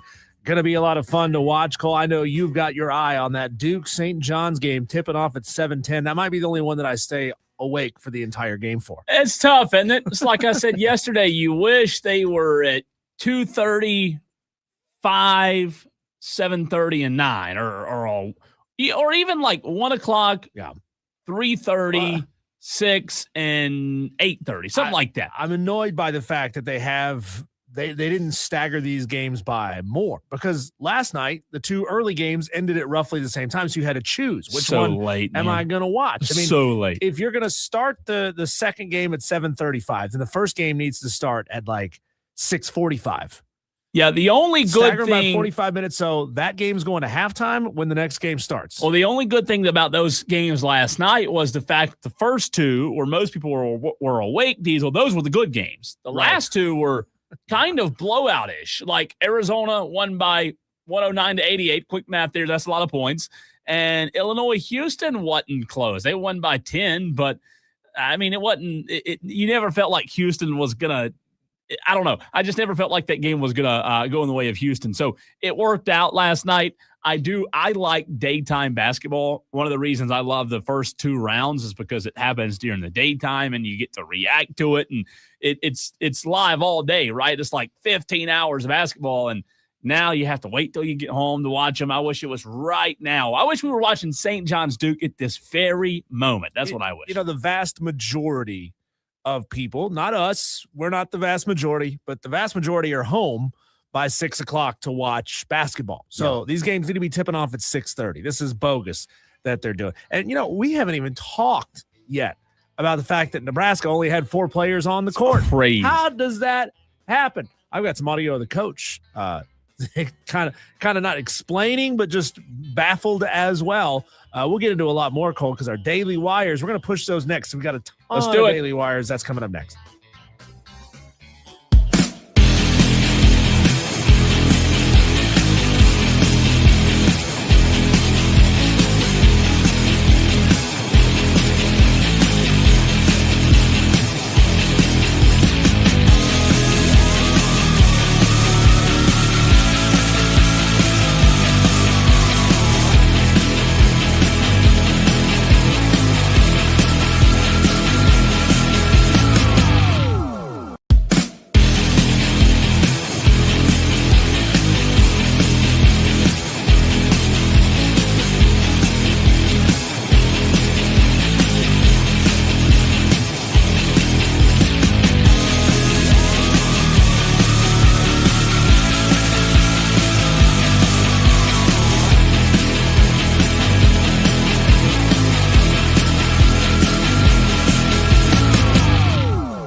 of them, and today's a big sports news day. But let's go to the phone lines quick first with Dan B, who's got something to say. Dan, what do you got for us? Yeah, I mean, you guys aren't making this up, right? 4 players playing for Nebraska. Yeah, that happens. 5 white guys on the court at one time. How is that not being referenced to the movie Hoosiers? Yeah. I don't know if everybody remembers. I haven't seen Hoosiers since I was like probably 12 on a sick day. Yeah, me too. But the scenario was there were 5 good players and the one tiny kid, and one of the players refused to pass the ball because he wanted the ball to get passed like 4 times before you could shoot, and he refused to do it. So he benched him, and the littler kid stands up, and the coach is like, "No, sit down." And everyone's just kind of like, "Oh, we're gonna play with 4 players now," and all the parents were mad at him and all that. How does that happen, though, Dan? I mean, how do you not understand how many players you have on the floor? I can't. I just can't. Like that makes no sense. It's bad. It's embarrassing, is what it is. Yeah, it is. Yeah, no, I agree. Yeah, it was as if Nebraska should have never been in there in the first place. Oh. But it's a good Iowa team, though. Good Iowa team. They had a good season, so they did. Congrats. And it was a 3-point ball game at the time. That's what hurts the most. Yeah, they were keeping it close, and then last I saw at the end, they lost by 6 or 7. I'm like, oh, come on. Good call, Dan. Appreciate it. Okay. All right, let's get to our Daily Wires. The buzz happening around the sports world last night in NCAA tournament action. Purdue beat Texas 79-77. Cole, I was sitting there with a tight rear end because I thought Texas was going to do it again. I really, really thought this was a really tight basketball game. Congratulations to Purdue for finally doing what we all thought was going to happen a week ago, was that Texas was going to be eliminated from this thing. But you know what? Like, obviously, Purdue gets the most credit, Diesel, because they won the game. But Texas, they get a lot of credit in my book. I mean, they really played well this tournament. And defensively, the way they were just able to amp it up in the last few weeks, it's remarkable. It's remarkable. So, obviously, Purdue gets the bulk of the credit. But you also have to credit Texas. That was a really good game last night. It really was. Iowa beat Nebraska 77-71, like we were saying. At one point, they're right there at the end of the game with a minute to go. Nebraska only had 4 players on the court, didn't realize it. Iowa heaves it down the court, and they score, and they get fouled. Push the lead to 6, and that's ball game. I've got a Daily Wire for you to throw in there. Okay. I maybe shouldn't say this, but we're going to say it anyways because we're not on the radio. We're on the stream, and I'm going to say it. No, not that. You could say that, though, by the way. We know for those watching the show and streaming on the apps, our FM is down. The latest news is, Diesel, that there was a broken fiber optic cable, and a fiber repair team has been dispatched, and the official estimate is 8 hours until we will be back on air. Oh, is that going to affect people who have Spectrum cable? It's a good question. Are they going to be able to watch games tonight? Are they going to have to actually go out to a bar to watch the games? I don't know. Is that unbelievable? That's a good question about the spec. Is it a spec? It didn't say. The email didn't say if it was a Spectrum 5. That's a good question, though. Fascinating. It is. Clemson lost last night. Its 5th game in a row to Miami, 8-3, the final score. This marks the first time they've lost 5 in a row since 2021. What is happening right now? I actually watched a little bit of that game, and I'll tell you what. Something's got to give. Like, they've got to figure out how to play some defense. I'll give you a stat. Fire package. That's what's got to give. Yeah, Dewey would say that, right? They're not playing good defensive baseball, but the errors also are really, really bad. I'll give you a couple stats real quick. When you look at the reason they've been so bad, Diesel, they've walked 17 batters in the last 5 games. They've hit 12.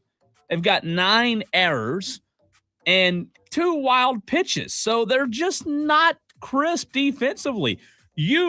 It's asking a lot for your offense to overcome all of the deficiencies defensively when you're as bad as you are. And right now, Clemson's bad defensively. It's wild to see. but they've got to get it together. From bad to great, Cole, the Charlotte Hornets continue to roll. They beat the Knicks. No way they beat the New York Knicks. They beat the Knickerbockers. No. 114-103.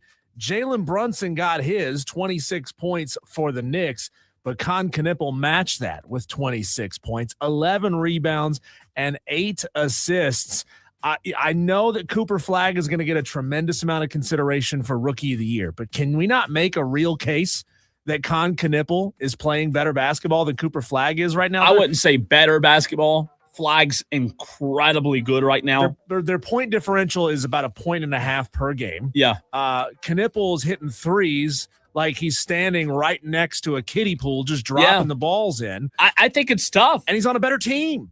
And again, he is on a better team, but that shouldn't influence the MVP voting, but right? They're winning. That's my point, is they're winning because Con Knippel is a really great player. I think he's got a case for MVP. Yeah. I can't say he's light years ahead of Cooper Flagg. I think they're very close neck and neck, but it's really cool to see both of them in their rookie seasons from Duke have the amount of success that they're having. Like, this is fun. And the NBA desperately needs this. So I love it. I'm glad. I love watching both of them. Cooper Flagg has a lot of issues. Not he did. Dallas has a lot of issues with the guys that they've traded for, traded away, injuries. So I kind of feel bad for Flagg. And who would have thought that Flagg would be in a worse situation in year one in Dallas with the Mavericks than Con Knippel would in Charlotte? We would all thought that Con would be in a worse situation, right? Yeah, LaMelo had 22. Brandon Miller had 21. Kobe White off the bench had 17. The Hornets will host the 76ers tomorrow at 6 o'clock. Now, I don't know if this is true. Dan B is reporting, and we're gonna find out. He's reporting that Tiger Woods was arrested for DUI. Unbelievable. That was the Daily Wire we were going to hit in this one, but let's go ahead and do it now. Tiger Woods, in case you hadn't heard, involved in a rollover crash in Jupiter Island, Florida.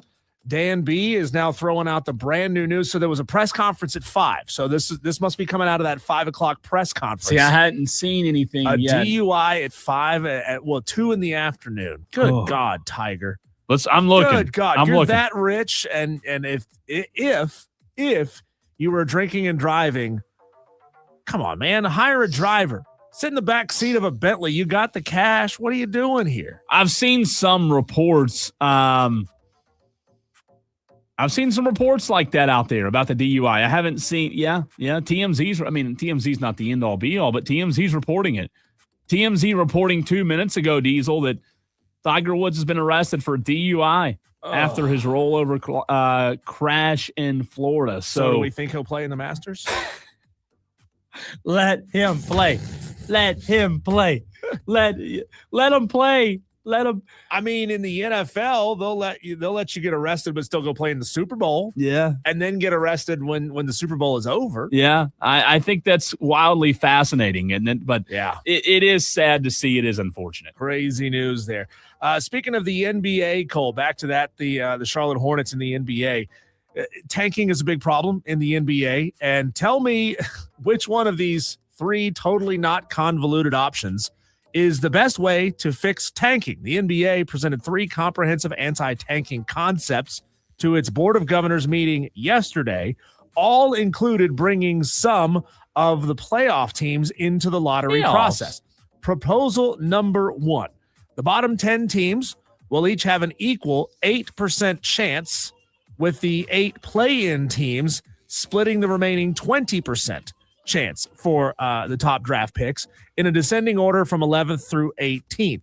Proposal number 2, the bottom 10 teams and the 8 play-in teams, plus the 4 teams eliminated in the first round, will be ranked according to a rolling 2-season win average, similar to the model used by the WNBA. Proposal number 3, and this one is the most convoluted of them all, is essentially 2 lotteries. The bottom 10 plus the play-in 8 would be eligible. There would be a lottery then for the bottom 5, all with the same odds to get the number 1 overall pick. After that, another lottery for the remaining 13 would start in pick 6 through 18. Can you please dumb this down for a dummy like me? So God, 18 teams in the overall lottery. Yeah. 1 through 5, and 1 being the worst. 1 through 5 worst teams go in a lottery for 1 through 5, and then 6 through 18 go in a lottery for the remaining. I guess. Yeah. Is this sure? Yeah. Sure. How about you just fine them? How about you just take away their franchises, Adam? It's that simple. Hey, I think you're tanking. You lose a franchise. Yeah. Alex Ovechkin tallied his 34th career hat trick in a 7-4 Capitals win over the Utah Mammoth. For those who like NHL, Carolina, the Hurricanes still lead the Metropolitan Division right now with a record of 45-20. David Cloninger of the Post and Courier reported that Paul Maneri accepted a reduced settlement of $2.5 million instead of the $3.9 million plus he would have been owed. Had he been fired, they would have owed him the full amount. If he had simply quit, he would have been owed nothing. So South Carolina saves about $1.5 million. Yeah, and that took a couple of days. Yep. For that to be finalized. I mean, was that broke today or yesterday? I mean, very, very recently. So you see, it took almost a week for that to be finalized. So it would have been the 3 years of $1.3 million per year plus what he still would have been owed this calendar year. So like a prorated for the remainder of this season. Yeah. Phillies third baseman, this is tragic here. Phillies third baseman Alec Braum has sued his parents, alleging they mismanaged his finance and diverted millions of dollars for their own personal use. Oh. He's seeking $3 million in damages, a full accounting of his finances, and control of the entities tied to his money. Man. He's in his 7th season as a Philly and hit an opening day home run in their 5-3 win over the Rangers yesterday. You don't hear that kind of news much, It's like the Britney Spears situation, but he claims that his parents opened up multiple LLCs in his name. Sure. And then were funneling money from those LLCs for personal use. It's really, really sad. It is. South Carolina going to have a rematch against Oklahoma. Cole, a couple of quotes from those involved. Raven Johnson said, it's not really about getting a lick back on them, so it's not really about revenge for them. Don Staley said, we're not motivated by avenging a loss. We're motivated by advancing. I like that. It's not like, oh, they beat us last time, let's do this or that. It's survive and advance. Well, you can't be motivated by that. Can it serve a little motivation internally? Sure, but you've got to keep the main thing. And that game tomorrow at 5:00, by the way, that's going to be a good game. The spread has moved. It is now 17.5 points in favor of Carolina. I still think that's a lot of points. I think the Gamecocks win, but I think that could be a really good game tomorrow night. There you go. And those, Cole, are our daily wires. Buzz. The buzz. We're going to do predictions in the next segment for tonight's game, Diesel, but tomorrow's Clemson spring game. Who do you think wins? The only thing more convoluted than the NBA's proposals to end tanking is how to keep score during a spring game. It is kind of confusing. You get 4.5 points for scoring a touchdown. You get 2 for gaining 5 yards or more. You get 12 points for actually having your pants come down past your knees. Yeah. Which didn't they say they were going to start actually enforcing that this year in college football? I hope maybe. They said that years ago, and then the pants legs just kept creeping up till some of these guys, like especially wide receivers, they want to show off their legs. They want to show off the tone. They're rocking them Daisy Dukes. I don't know really what to expect. So I'm going, but I don't know how much they're going to show. Now, of legs or both. Yeah. I just. Like Chad Morris, I think with him being the new OC, there's going to be excitement about what looks different. I just don't know that you're going to see a ton of difference, Diesel, in a spring game. You know what I mean? I don't know that they're going to unleash Chad Morris enough on a spring game for fans to be able to say, oh, well, look, our offense looks that much different or that much different because of Chad Morris. We talked about this yesterday. I think watching Christopher Vezina will be interesting. The running back room, some of these transfers that Tom Allen got, Diesel, on defense, how they kind of perform.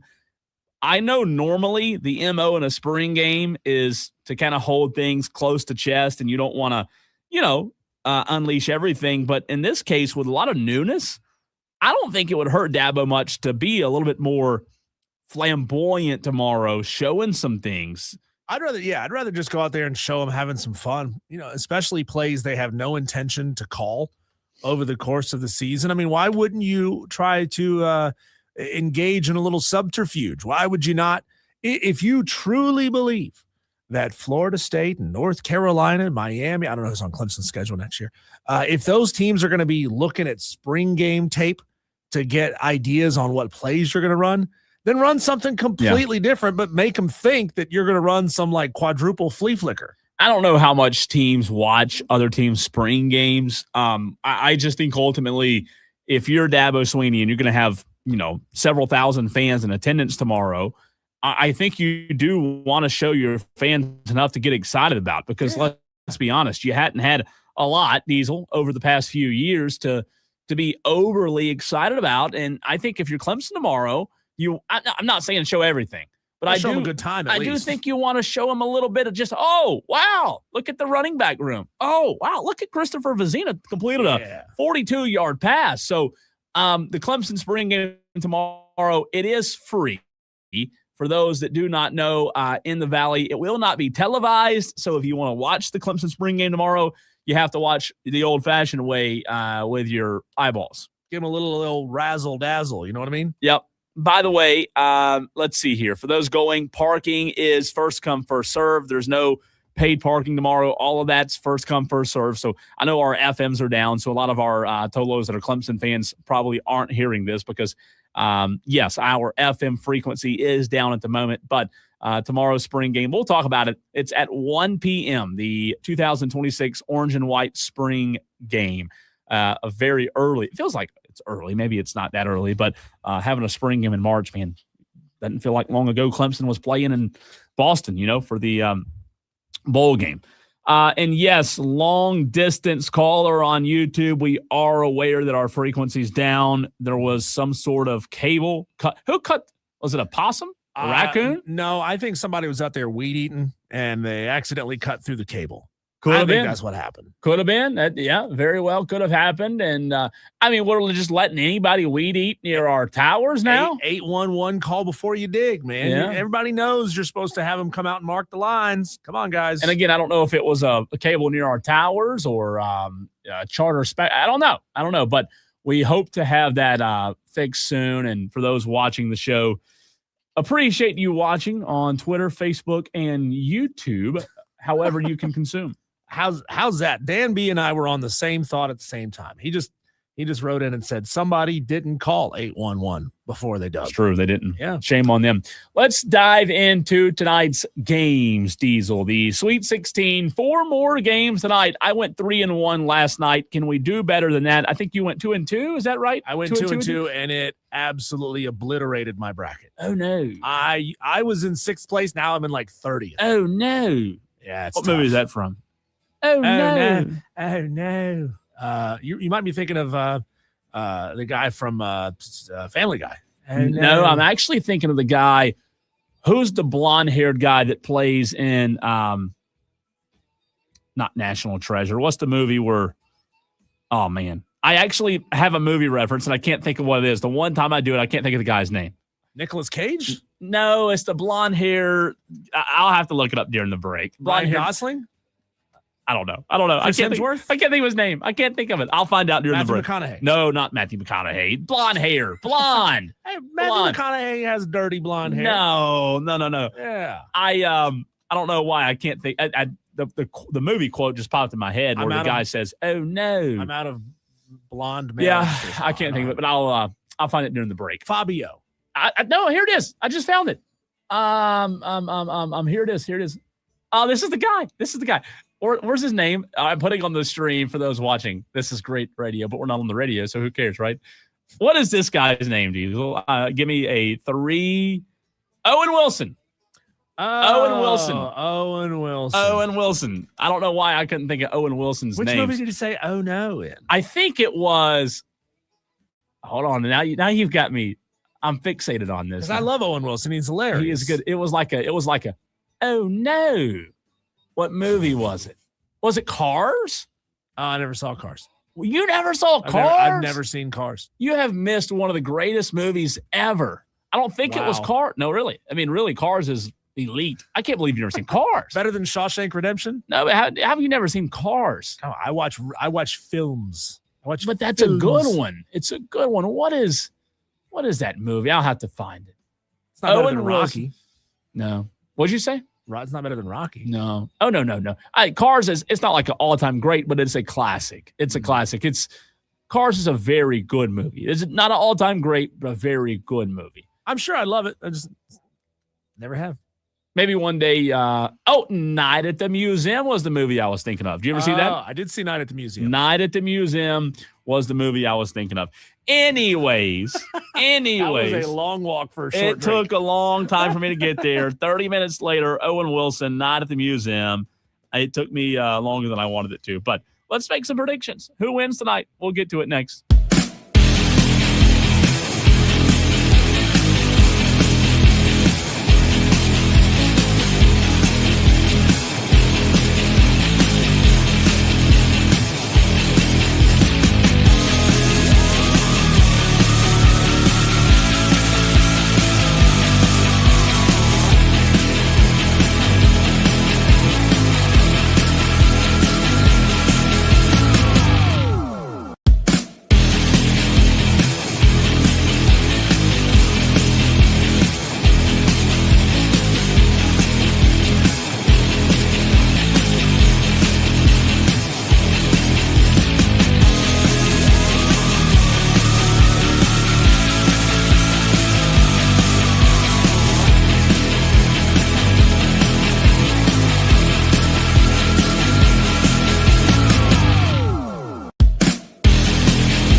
Bryson on the Fan Upstate. Well, Diesel, there are 4 more games tonight.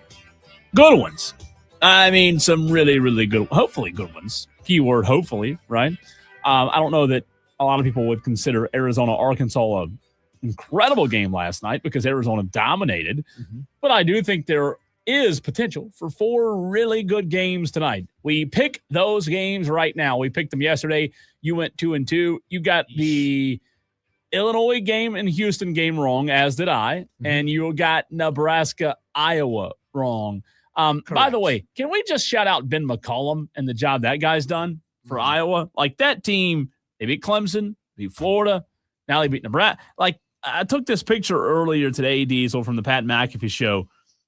I want you to listen to this. Ben McCollum, he's in the Elite 8 this year, right? Last year, tournament. 2024, tournament in Division II.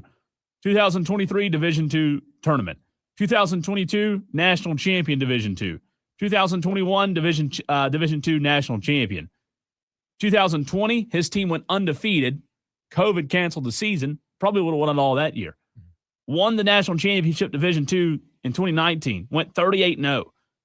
Was in the national championship game in 2018 and won it in 17. 1, 2, 3, 4 championships at the Division II level. And when asked about the travel last night, did you see what this guy said? No. You know, a lot of people make a big deal of the back-to-backs, all these games stacked in, in a week span. I think this is the best quote I've ever seen. A reporter asked about the challenges with playing Sunday night, Diesel, having to regroup, go to Iowa, travel to Houston, play on Saturday, right? Here's what Ben McCollum said.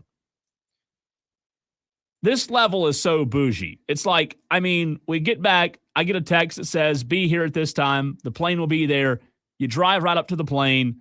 Everything will be done for you. The food will be there. All you have to do is bring your computer and Scout. Then you get to the hotel. Everything's set up. So I guess for me, I don't look at it as a challenge. I had a lot more challenges in Division II when we had to bus trips all the way to the opponent and be ready to play. If you're not ready to play for the Sweet 16, then you probably shouldn't be here. That's my thought.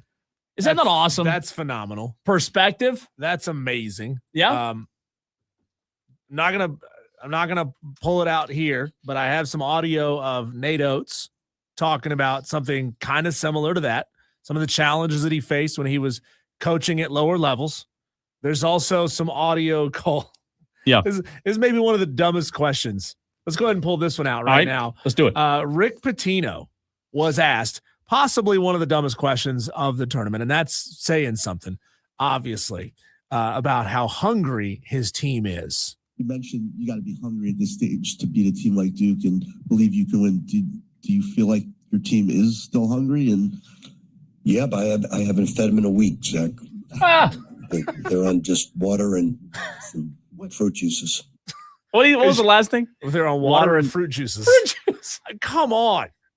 You're in the Sweet 16. Is your team still hungry to go out there and play? That's a good bad Lord. question, man. Maybe this guy's done 30 press conferences with Rick Pitino in the last 2 weeks, and he's genuinely out of ideas on new ways to ask questions. That's to Rick. A horrible question. But if Rick knows him by his first name, he's obviously been in a press conference with him a bunch of times. Yeah.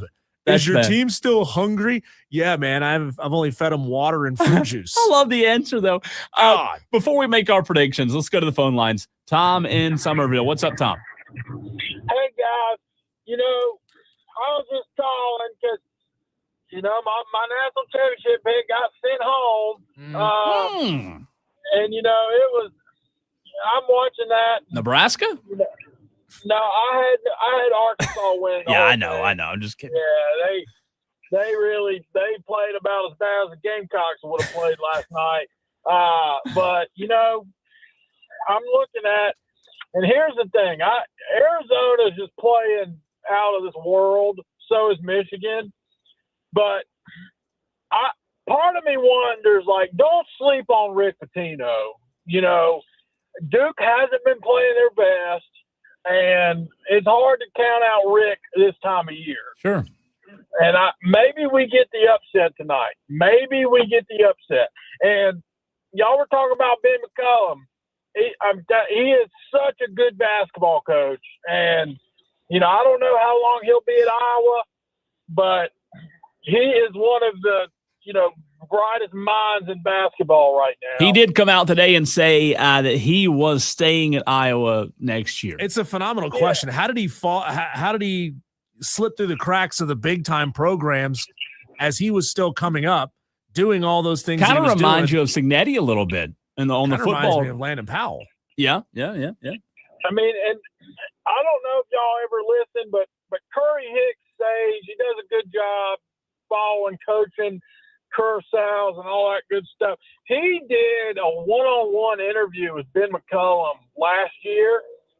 And you can find it on Spotify and all. It was hands down one of the best interviews I've ever listened to. Yeah, he was on the Pat McAfee show today. I really enjoyed listening to him today. Yeah, and I mean, I know he won't be going anywhere this cycle, but you got to think if Kansas, whenever that might open, North Carolina, if the next coach doesn't work out, I mean, he's a heck of a basketball coach, and I wish South Carolina would have found him a long time ago. Sure. But y'all have a good weekend. Watch some basketball. Tom, you're not going to give us winners tonight? The 4 games tonight? Yeah. St. John's, Duke. Yeah, St. John's. Alabama, Michigan. Alabama is 13 and a half. So let me guess. You've invested Alabama plus 13 and a half. Quite possibly. Okay. That is all right. correct. Michigan State, UConn. Michigan State. Tennessee, Iowa State. Sorry, Rick Barnes, but Iowa State's defense, unless they just shoot the ball, unless they're just ice cold, Iowa State's defense is not somebody I want to face right now. So give me the Cyclones. And then last one for you tomorrow, Clemson spring game, Clemson versus Clemson. Who wins? The referee. Thanks, Tom. Go Gamecocks. The referees win tomorrow. All right, let's you and I do the same thing. Did Tom just talk me into picking St. John's? Could it happen, Wouldn't Diesel? it be a phenomenal story for college basketball if St. John's I'd love it. won the whole thing? I would. I don't think they love will, but what if they did? What if they did? Great. Oh, heck, Small if they can school beat in Duke. New York City. They can beat Duke. It's true. Their path, Cole. God, I don't know, man. This one's tough tonight. Their path would be getting through Duke, getting through the winner of Michigan State, UConn. Which is doable. That's doable. And then getting through the winner of Michigan, of Iowa, Illinois. Oh, okay. So they're in the 16 now. They'd face the winner of Michigan State, UConn in the 8. Elite 8, yeah. And then they would face the winner of Iowa, Illinois in the Final 4. And then they would have to beat Michigan or Arizona in the national championship. You know what? They could get there. Yeah. And let's just say it happened tonight. Duke would be gone. Florida would be gone, the reigning champ from last year. You know when the last time Duke's won a championship? 2015. It's been over 10 years since Duke's won a national championship. Take their blue blood status. Right? Been too long. All right. St. John's Duke tonight, Diesel. Who do you like? I like Duke still. I still like Duke. Yeah. They got, I'm blanking on his name now. Foster, I think. They got Foster Caleb back. Yeah. So that helps. Helps a lot. Not that Caleb Foster is a huge point scoring contributor, but His depth, though. But he's depth, right. And they were running a 7-man rotation. So this is going to be huge to get him back. So I like Duke. I like Duke in a fairly close game. Call it sub 5. So I think St. John's beats the spread. You know, I think I'm going to side with you. I want St. John's to win. My heart wants St. John's. I hate Duke. I can't stand them. To heck, I don't want Duke winning anything. They're favored by 6.5, like you said. I think they win. I think it's a 6-point game. But Duke wins tonight. Alabama, Michigan, 7:35. Michigan favored by 9.5 points. Diesel. I told you my dark horse before the tournament started to make the Elite 8 was Alabama. If they win tonight, I will have completed that side quest for Dark Horse. I don't know. It's going to be tough. Michigan's really good. Who do you like in this one tonight? I like Michigan. Alabama's still a little bit thin. I think Alabama's a great story. I like Nate Oates a lot as a coach, which, by the way, I found this out. I was listening to some Nate Oates audio earlier today, and he, with his Wisconsin accent, sounds exactly like the way the actor Charlie Hunnam portrayed Ed Gein in the Ed Gein Show. The How to Catch a Killer or whatever the name of that show was.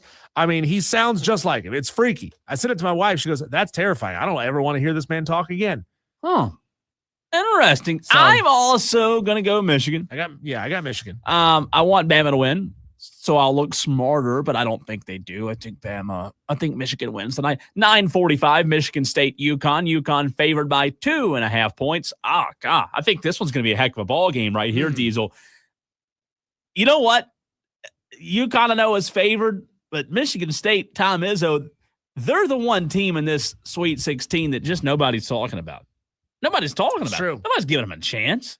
I got Michigan State tonight. Give me the Spartans tonight to win. If Michigan State can keep it close late, I could see Danny Hurley getting frustrated and making bumping a ref again. Yeah, making a bad decision, doing something stupid, yelling the wrong thing at the wrong person across the court, getting teed up. You know, what if that was the difference? Was Dan Hurley acting a fool? Does Michigan State Diesel have a guy that can subdue Terrace Reed Jr. in a way? I mean, that guy was just so good against Furman.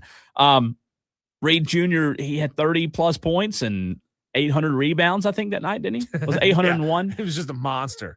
I'm going Michigan State. You're going? I'm going UConn to get it done. Okay. Here's the thing. You're right. I don't think they have anybody at the rim that can protect in any way, shape, or form. I mean, nobody on that team is averaging more than 2 blocks a game. Carson Cooper, senior, he's a big kid, 6'11", 245. But he's not really that good of a rim protector when you got to body up against somebody and block shots. So I think Terrace Reed's just going to move around him. Okay. A lot of slashes and layups, and I think they'll win. Tennessee, Iowa State. I think this one could. I think tonight's games. Oh, I can't wait. I cannot wait. 10 p.m. tonight. Tennessee, Iowa State. Iowa State favored by 3.5 points. Diesel. The winner of tonight's game will be the Cyclones of Iowa State. I think so too. Yeah, I think so too. Tennessee's been good though, or consistent. They know how to win. They're in the Sweet 16 like every year, it feels like, right? But I think I'm with you. I think I'm going Cyclones, Spartans, Wolverines, and Blue Devils as my. Did we just agree on everyone tonight? No, you went UConn. You went UConn. Yeah. So we only differed on one. Yeah. Only differed on one. So we shall see. Ben McCollum, the Iowa coach, I want to ask you in the next segment. You know what Ben McCollum looks like?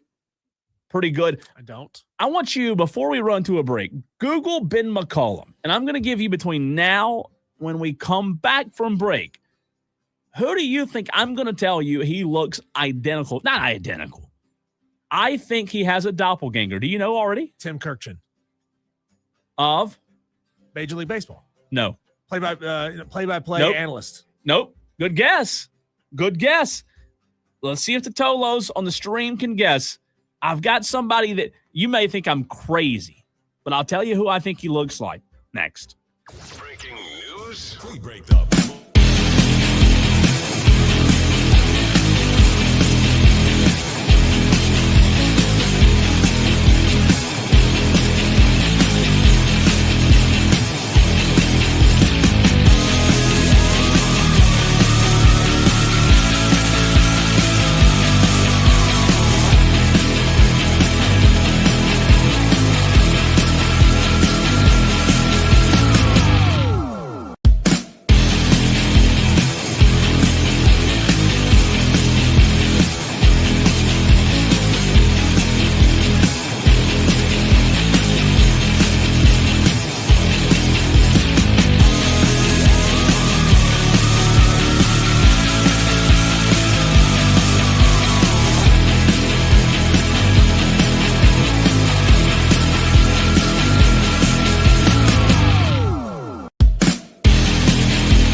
Diesel, for those watching the stream, I'm going to put a picture of Ben McCollum on the stream. Okay.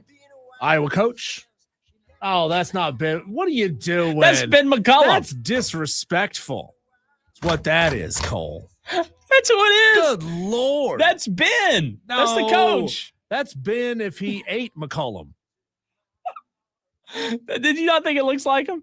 Kinda. It does, Kinda. Okay, so let's we're gonna show actual Ben McCollum. This has been a couple years ago when he was at Drake, had a little more hair than he does now. Yes. A little less gray than it is now.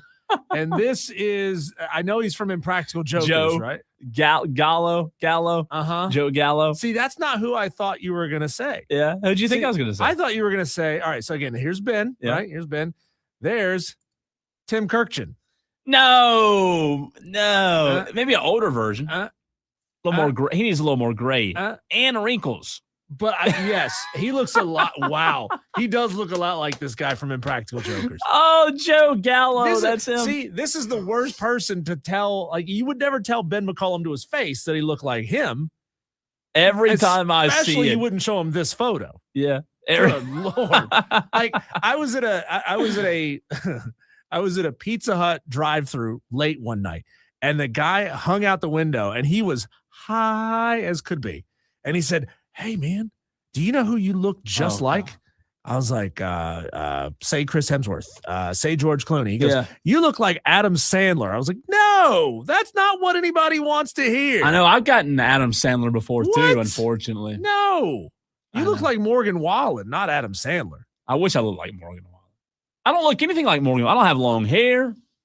I don't have the good looks like Morgan Wallen. I wish I did. I wouldn't be here. Tell you that. Hey, how about at least this? you don't look like Luke Combs anymore. That's true. Got rid of the facial hair. Yeah. Mitchell texted into the show on the Joy Law Firm text line. He is toloing from Truist Park. Opening day, baby. He's already in. First pitch is like an hour and 15 minutes away. He's dedicated. He's Love dedicated. it. Watching warm-ups. Mitchell, good luck to the Bravos. Hopefully. It's a beautiful day. What I bet time it's hot did you in have to Atlanta. leave Atlanta to get to Truist Park on time? Yeah, no kidding. I bet it's hot in Atlanta right now. I bet it is. I mean, it's in the 80s here, right? I mean, 86 right now. And we're sitting inside? And we're sitting inside. I love to Screw be outside this. right now. So, Braves in action tonight. Royals, the Kansas City. Isn't our boss a Kansas City Royals fan? He is. So we got a Royals fan and an Iowa fan for our bosses. Oh, God. First time he's been good and happy And a in sports in a Cowboys long fan. time. Yeah, well, it's not had been happy. God. First time in a long time he's been happy. Well, if the Royals win, we'll see. Braves Royals tonight. Braves are favored. I asked the question yesterday, Diesel, at the very end of the show, and I want to get your thoughts on this. Me and Shane Barrett were going back and forth on this. There's 162 MLB games, right? 162 games. The Dodgers are presumably the odds-on favorite to win it all. We all know that. Dodgers are really good. They might win 3 in a row. Of 162 games, this was the question yesterday at the end of the show. How many games do you think the Dodgers will be favored in? Shane Barrett said 80%. I said probably more than 80. Of 162 games, as good as the Dodgers are, how many games do you think they will be favored in? Well, you say 80, 80 you think that's too high? No, I don't. Without looking at the schedule. They won last night, by the way. They're 1-0. But let's see. Who all exactly?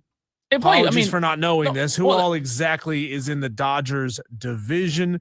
That would be the let's see. Dodgers division are the Rockies, the Diamondbacks, the Giants, and the Padres.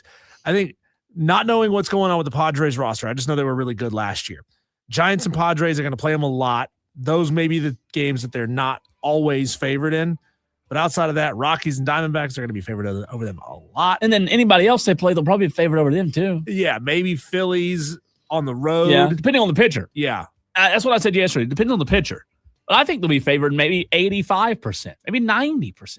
Tolos, we are aware that we are still having some technical issues with our FM signals. Somebody kicked the plug out of the wall, and somebody from Spectrum has to go all the way up there and fix it. So we know that it's going on. You can listen if you have an HD-equipped radio. You can listen on 93.7's HD2 or 3 signal, HD3 signal. It's there. Otherwise, we appreciate you listening and streaming on your smartphone with the free Odyssey app. When we come back, let's talk Clemson and South Carolina with Smitty of Sports Talk Media Network. That's next.